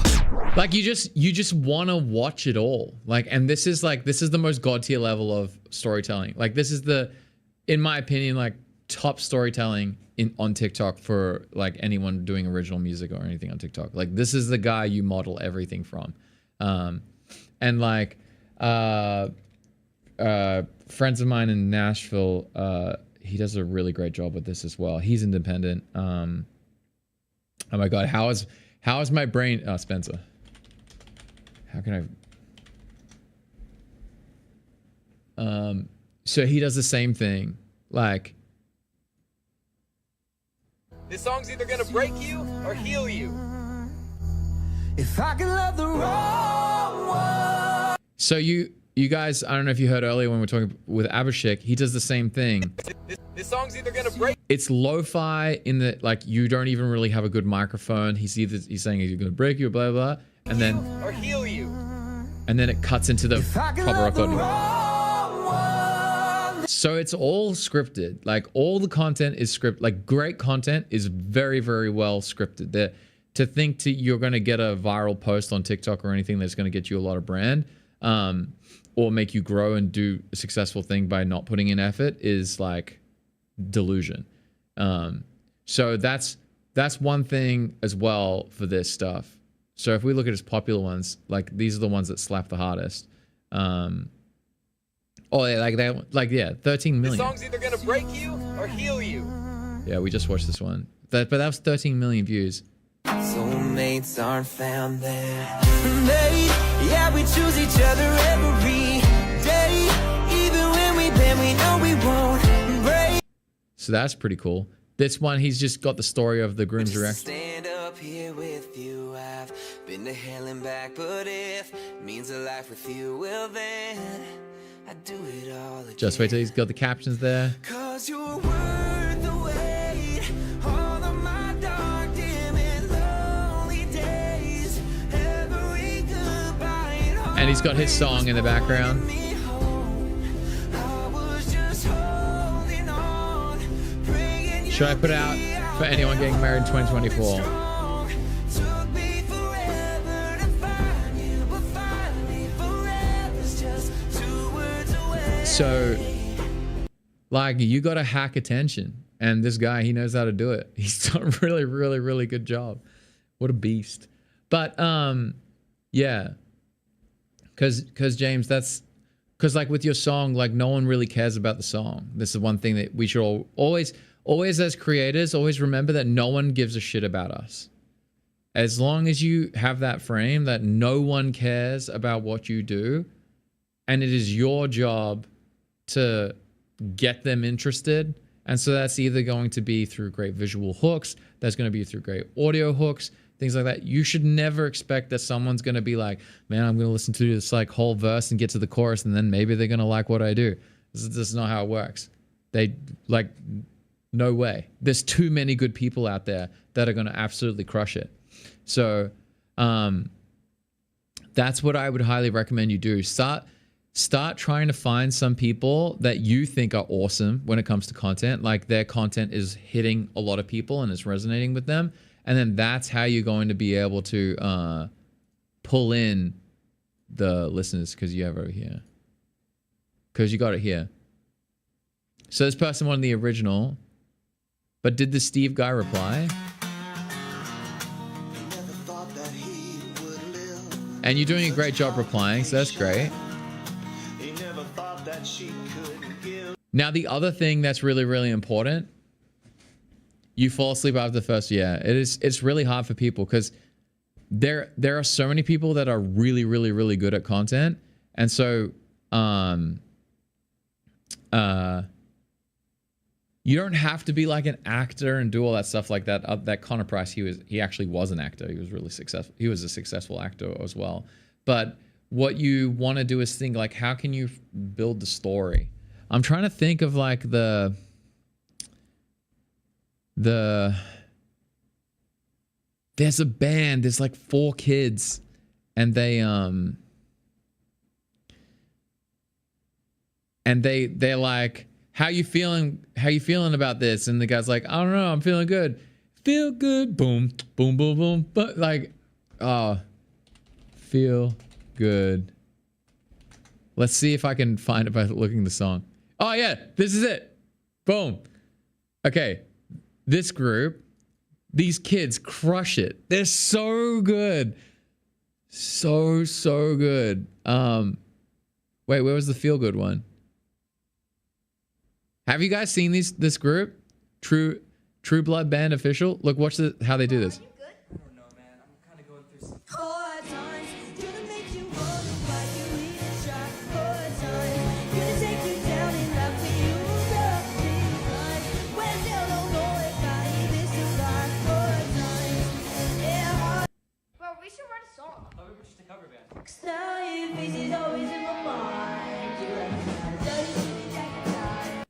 Do y'all want to have an adventure? What kind of adventure?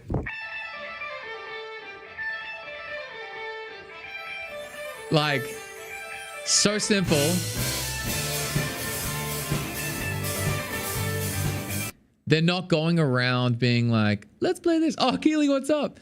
They're not going in and just like playing the song, but they've got like this thing, action, boom, boom, boom, boom, boom, moving through different takes. It's so smart. Bro, what are you looking for? Where is my mind?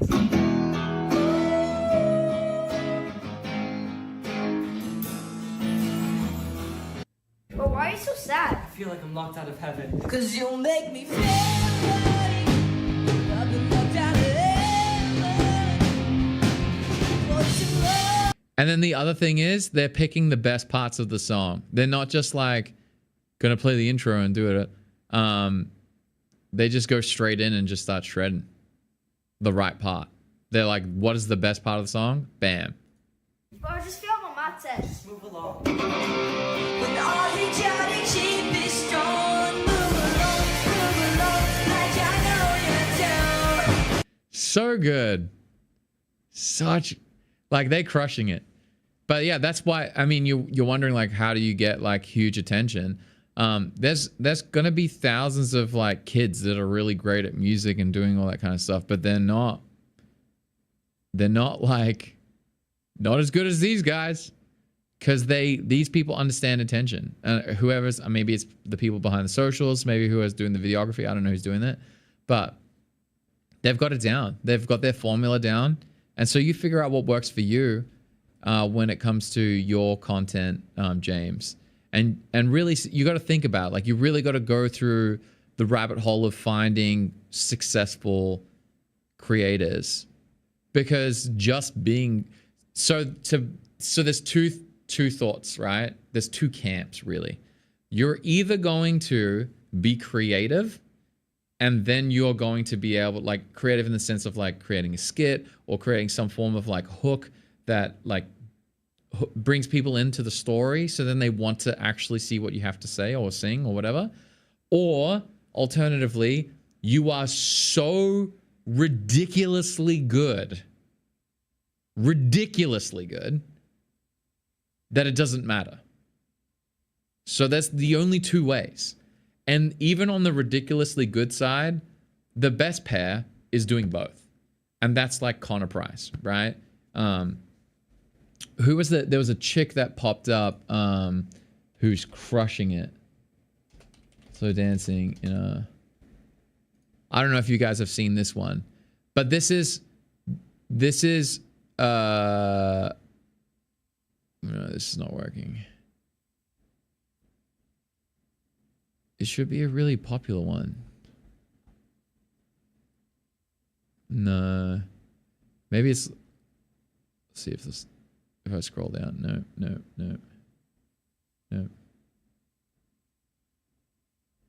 What is the name? I mean, I need to be better at remembering these names of these people. But... it just explains everything. Oh, wait, no. There you go, Lindsay Lomas. Okay, this chick. Ready? Where is it at? 1.2 million? It's not a silly little moment. It's with the storm before the calm. This is a deep red weather. This love will be the working hard. Dancing to hold you like I want to, so I can feel you in my arms. Nobody's gonna come and save you. We put too many false alarms, and we're coming down, and you can see it too. We're going down, and you know that we do, my dear. So dancing in the burning room.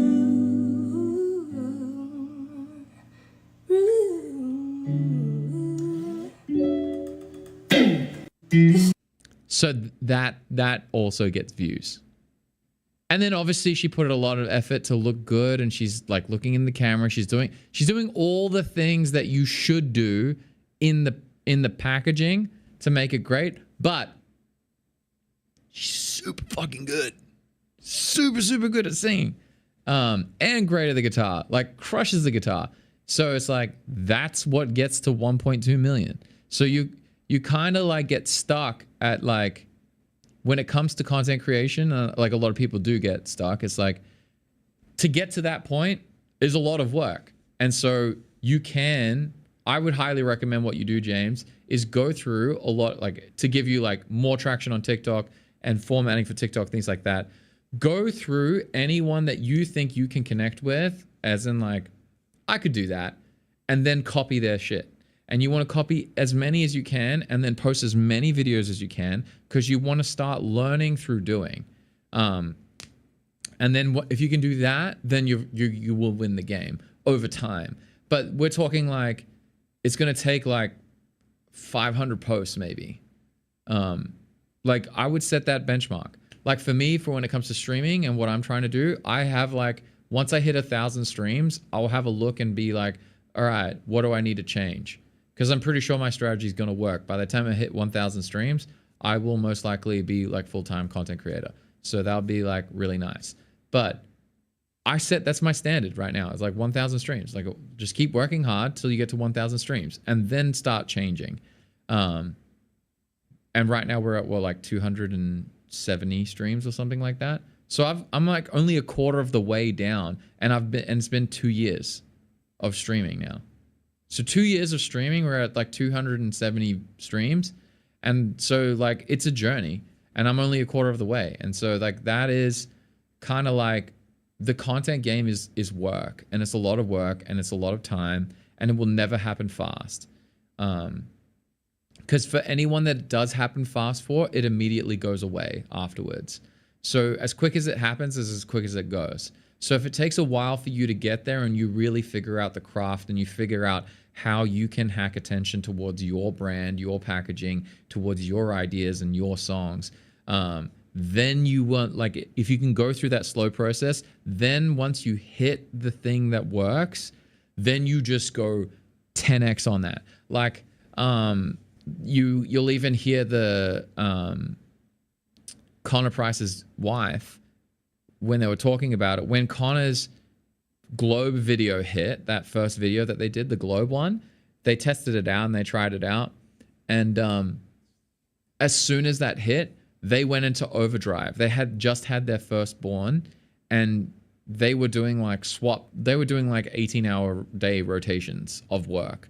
Like her between content and distribution, doing all that stuff, and him between like recording content, doing all that stuff, producing more tracks, trying to find artists. Like, they were doing crazy hours. So they found something that worked, and as soon as it worked, they just went into overdrive trying to like capitalize on that, getting the songs on Spotify, driving people into the streams, getting more people into the content funnels. Like, so as soon as something works, you go all in. And that is ideally what you want to do. You just want to figure out what will get you there, and then once you get it there, you just crank it. Like, obviously this chick here, I mean, I don't know how new she is, but I wonder if you can see, like, what's her oldest post, right? Let's see here. 1, 2, 3, 4. If you don't wanna see me dancing with somebody. So there you go. 2020, this is how she was doing content. You know? And then what's this? We gather here, we line up in the sunlit room. And if I'm on fire, we made our ashes too. So she was still good. Yeah, even on my birthday, I deserve. So it took from there, 2020, that's how she sounded, till then she repackaged. And now this is what's working for her. Isn't she lovely? Isn't she wild? And already this person said the hair and the glasses giving me Elaine Benny's or whatever. And then a bunch of people liked it. So obviously her packaging is really, really selling this. And then it's the electric guitar instead of the acoustic guitar is also slapping. So now if you look at her latest post, every single one is the same. So this is called great execution. So she was still figuring it out, still figuring it out. It worked. Right here, bam, every single one has been the same. Now, we don't know, is it going to keep working that way? We don't know, because she just went 1.2, 400, 1.3, and now it's dropping off. So it went 78, 37, 17. So figure out the format that works for you. And you don't know, maybe that doesn't work exactly for it. Is it the song choices? What is it? Blah, blah, blah. But this is a straight A/B example. You can just see. Like, you can compare it. Like, she was just constantly changing the way she did her content. And then this is the stuff that just destroys. But if we look at their older stuff, she was still great. So you never know where you're at in your content journey, because this, in 2020, this girl was getting 1 comment. And then in 2025, she's got 1.2 million views. So, you know, it's not that it's not working, it's just you're early maybe.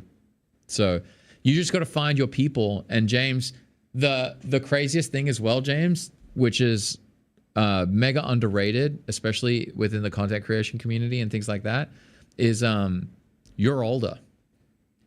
Now that means you have a way bigger competitive advantage than everyone else, because that's the cool thing. Because there's a lot of older people on TikTok and things like that, and they don't want the younger people. Sometimes they need someone that they can relate to, and that's who you're going to target. So you're going to figure out who are the people that are older, that are like, you don't want to copy what that chick did. You want to copy like someone that is older that is succeeding, and figure out how they're doing it. And then you see if you can do that format and try it. And does it work for you? And then if it works for you, then you change. You don't need to do all the glam, TikTok, blah, blah, blah things that the younger people are doing. You want to really like own the audience that you think will work for you. And you know, the other thing as well, James, you know exactly who your audience is because you go and play shows. So pay attention to who the people are at your shows that are reacting to the songs that you're singing. Because if you're already playing shows and you know exactly who the audience is there that is performing, then you're like, well, I should just make all my content for them. And then you crush it. And then those people are all going to interact with you and be like, oh my God, this guy, he knows me. And it's like, yeah, because you see them every single weekend at the bars and they're asking, like, it's funny because James was live on the weekend, and and I'm telling you, like, right now, a piece of content that you could do, he was live and some person came up to him, gave him a tip and said, hey, would you be able to play this song, because this is it's my wife and I's anniversary today and this is our song. We played at our wedding or something. I can't remember. It was something like that the person said. And then James was like, yeah, no problem. And then you could clip it. You could like literally clip that live and be like, just got asked to play the song for this person's wedding anniversary. What's your wedding anniversary song? And I'll sing it for you. So you can get that interaction. You could clip that interaction to get the person to be like, oh, could you play this song for our wedding anniversary? And you can have the text underneath it below saying like, they wanted me to play the song for their wedding anniversary. What's your song? And then the people will be curious, like, why, what's this person asking for? And then you play the song. And then in the comments, people will make comments about like, oh, I love this song for my wedding. It was this song. And then you take that comment and then you make it into another video and be like, wishing you the best anniversary, but I also love the song. And then you play that song for them. And then you're just pretty much, you're using your community to then create content. And then that's how you blow up. Like, one of the easiest ways. It's a lot of work, but you just need to have one piece of content that funnels people into another. So basically, you're using that piece of content to create like all of these ideas for you that you can then just feed into more content. Because then if like people, like say for instance, that does like viral for you and you get like 10 comments. Well, then that's like 10 songs. Like say it's 10 reactions and they all put the song that they had for their anniversary. Then you've got 10 pieces of content you can now record as long as you know the songs. And so you can always re-record the songs, and you'd be able to say Wendy 206 is like, oh, one of our favorite, my aisle song was like, isn't she lovely? Like whatever that chick sang. And then you're like, oh my God, wishing you the best anniversary, Wendy. Here you go. Isn't she lovely? And then you just start singing the song. And like, that's such easy content. It's organic, it's chill. That's what TikTok wants. Because TikTok is about building connections with people. Like the people who are still inside my TikTok community, they only like watch my lives. And because it's real, it's me. And that's where TikTok is great. Like I haven't tried to play the TikTok game because it's a lot of work. I've watched other people do it. It's really hard work.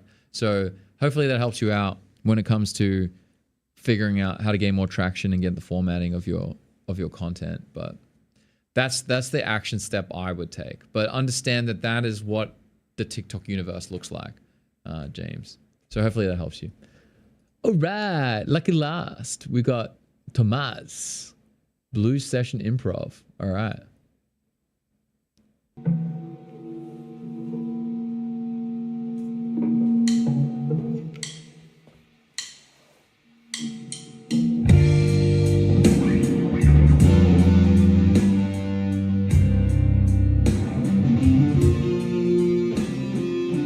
This is a cool guitar, man.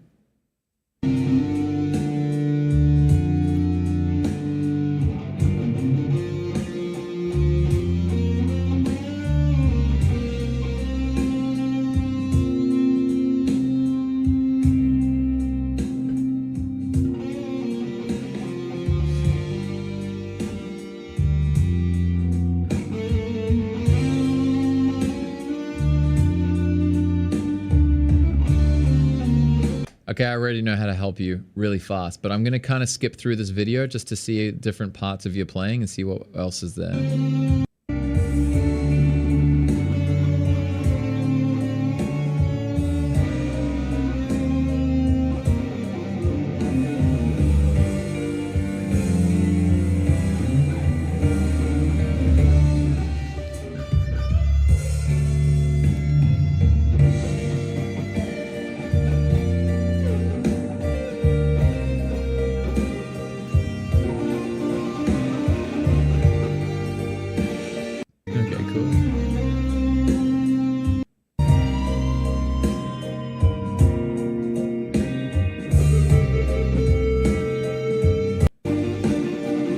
Perfect. Okay, so yeah, okay, I got a clear understanding of your playing right now. So basically you've got technical facility, so that means I know you've done quite a lot of guitar exercises. You've probably looked up a bunch of blues licks and things like that.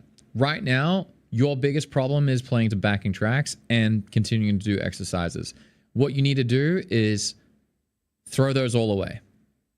Now, you need to go to songs. I actually have to make a video on this because so many guitarists are going through the process of like jam tracks. There's always jam tracks. It's like this dopamine hitter, like another jam track. Let's go. Gotta get it in my veins. Let's go. And I know how enticing it is to get the jam tracks going, but because it's really easy. They give you these nice chord progressions and you kind of get lost and you just improvise and you just keep coming up with ideas. Now, the purpose of improvisation is to create great melodies. The purpose of improvisation is to start to create great melodies. And if you're playing a solo in any context, if you're performing a solo, you will most likely have to replace a vocal line. Now, if you can't create a solo that replaces a vocal line, you have immediately lost the game. So that would mean to reverse engineer, the best way to get good at writing solos is you should start learning vocal lines. Now, this is the ultimate hack when it comes to improvisation. So if you're trying to get good at blues, you need to go back and start listening to the best blues players. And one of the best examples I can ever give is Thrill Is Gone. You know, Thrill Is Gone, BB King. So, and I don't want you to go and I don't need you to go and like play all his guitar parts. You can learn all his guitar parts. That's totally fine. But the genius of these guys, John Mayer, blah, blah, blah, B.B. King, Gary Moore, all these guys, is they're all great singers. Stevie Ray Vaughan, if you want to know why, like, the best guitarists, Jimi Hendrix. People always wonder, like, what makes a great guitarist? It's like, it's not the guy who plays guitar all the time. It's actually the guy who sings. Because if the guy who knows how to, if you know how to sing, you don't have to be a great singer, but if you understand where the voice fits, then you will better understand how to place your guitar. And that's why these guys write some of the greatest guitar. You don't have to be a singer. You just need to know how it works. So when you go to practice your improvisation, what you want to do is you want to improv. Don't use a backing track. Use a song. So say, for instance, Get Thriller's Gone, right?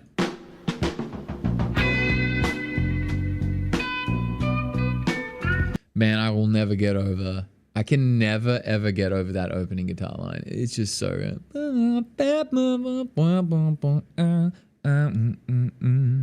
It's just so good. And now that is such a clean, such a clean melodic rhythm that it's just like, that's what you need to start stealing in your playing, because you have the technical facility right now.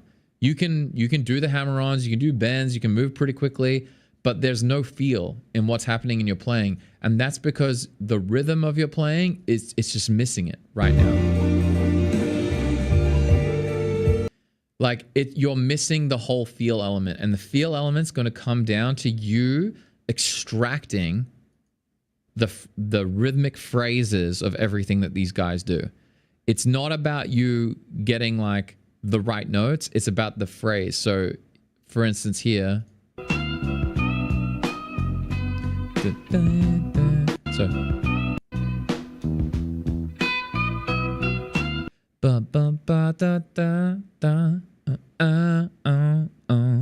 like that's the phrase that you want to practice, and you can put that anywhere on the pentatonic and it will sound good. And so if you go through every single lick that this guy does, you'll crush it.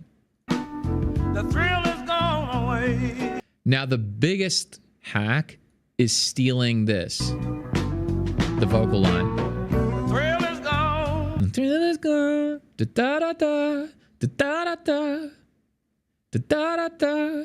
Like if you can do that on the guitar, da da da da, you sound like you're singing on the guitar, and that's where people are like, "Oh my god, I love this! His solos are so good. It sounds like he's singing." It's like literally yes, because you're stealing the ideas of singers. So do that. That is the most genius thing that someone told me to do, and as soon as I did that, my solos got so much better. Especially because I knew so many vocal rhythms of great hit songs. So anytime I'll steal like a vocal rhythm of Ed Sheeran and I'll put it in like a blues solo that I'm doing, and or I'll hear something really cool from like Brown Eyed Girl, I can put it in there, and like, you know, there's so many great songs that you will listen to over your lifetime. And if you can learn to steal the vocal melodies and the rhythms that they're doing and apply them to your pentatonic scale, literally, you just apply the vocal rhythm to the pentatonic scale, it will sound great. And then you just build this bank of really, really successful melodies. And that's where people will start connecting with your solos a lot more. But if you just sit there playing the pentatonic scale over a jam track, it's just never going to get there. You will just sound like someone who's just playing lots of notes. And I say this, like I'd say this from a place of pain because that's what I did. I used to do this all the time. Where is it? Let's see if I can assembly jam. See if I can find this. No, that's not it. Assembly. I spell it incorrectly. Such instead. Okay, so this is me when I was younger, and this is exactly what I would do. So this is old videos, man. Oh man, I sucked. So this is me jamming.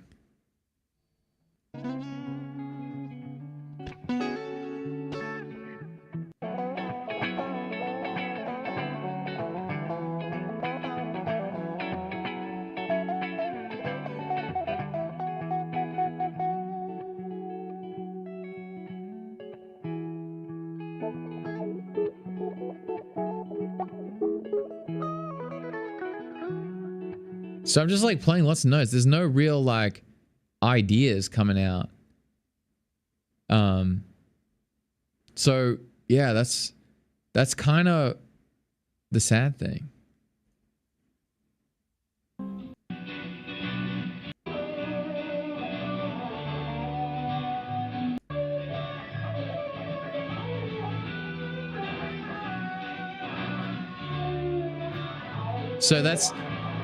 So when I say don't do it, I'm telling you don't do it because I did it and it got me nowhere. So when I say jam tracks aren't the best, jam tracks are definitely not the best. Jam tracks, do you know what jam tracks are great for? Jam tracks are great for you're tired, you're done with your day, and you want to have a good time. You crank that jam track and you just have fun. And that's where a jam track is great. But to get better, jam tracks are a waste of time. Jam tracks will never ever get you there. Oh no! We just ran out of battery. We ran out of battery. Well, that ties up perfectly at the end of the stream. Look at that. We got through the end and then my camera ran out of battery. Feels bad, man. All right. We'll leave it to charge for 1 second and then I'll get like 2 minutes to say goodbye to everyone. But thank you guys so much today. You guys did so well. The old Elgato, no signal. It's turned into a radio show. Radio killed the video YouTube star. Anyway, so yeah, that's my 2 cents for you. Is just go start listening to some blues songs, and then yeah, I mean, it's weird. I have it like plugged in. Why did it die? Check out your post later sometime. Did you do a post? What was your post?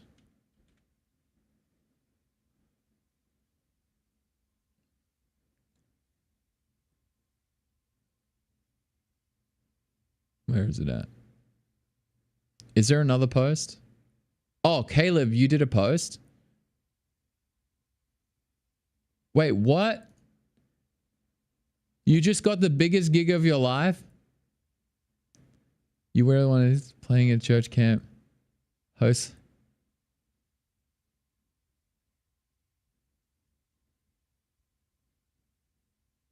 He's over the music. He just told me tonight that I'll be the lead player for the whole week. What? Dude! Congratulations! Let's go! Holy! Caleb crushing it, man! Oh! Dude, you're so awesome! What? That's so cool. Oh man, if you could see me in the video right now, you'd see how much of a big smile I have on my face. Dude, that's awesome. 5 churches coming to it. Oh man. I'm so excited for you, bro. That is wicked. Okay. Trish is just like, dang, Caleb, this is wicked. All right, let's see if I'm back in action. Come on, camera, you've got this. We just gotta say goodbye. All right. Okay, I'm gonna go before the camera fully dies, and I gotta get back home. But I really appreciate you guys. Thanks for hanging out, dude. You've been practicing this whole session. Yes, my man. That's what we want. That's what we want. Okay, well, team, I'm gonna kick a rip it. You guys have been so fantastic today for the feedback session. We had so many great people posting. James, did you see all the feedback that I gave you about the TikTok stuff or not? Did you come in a bit late? I don't know if you just jumped back in right away or not, because we went through yours earlier. You didn't, unfortunately. No stress. It'll be in the it's already up on the replay, but it goes a bit long, but it definitely it will help you. So and again, for everyone, if you guys are new on the trial, definitely you're more than welcome to stay here. You can only do the free trial once, so if you want to get feedback again every month, you can do that.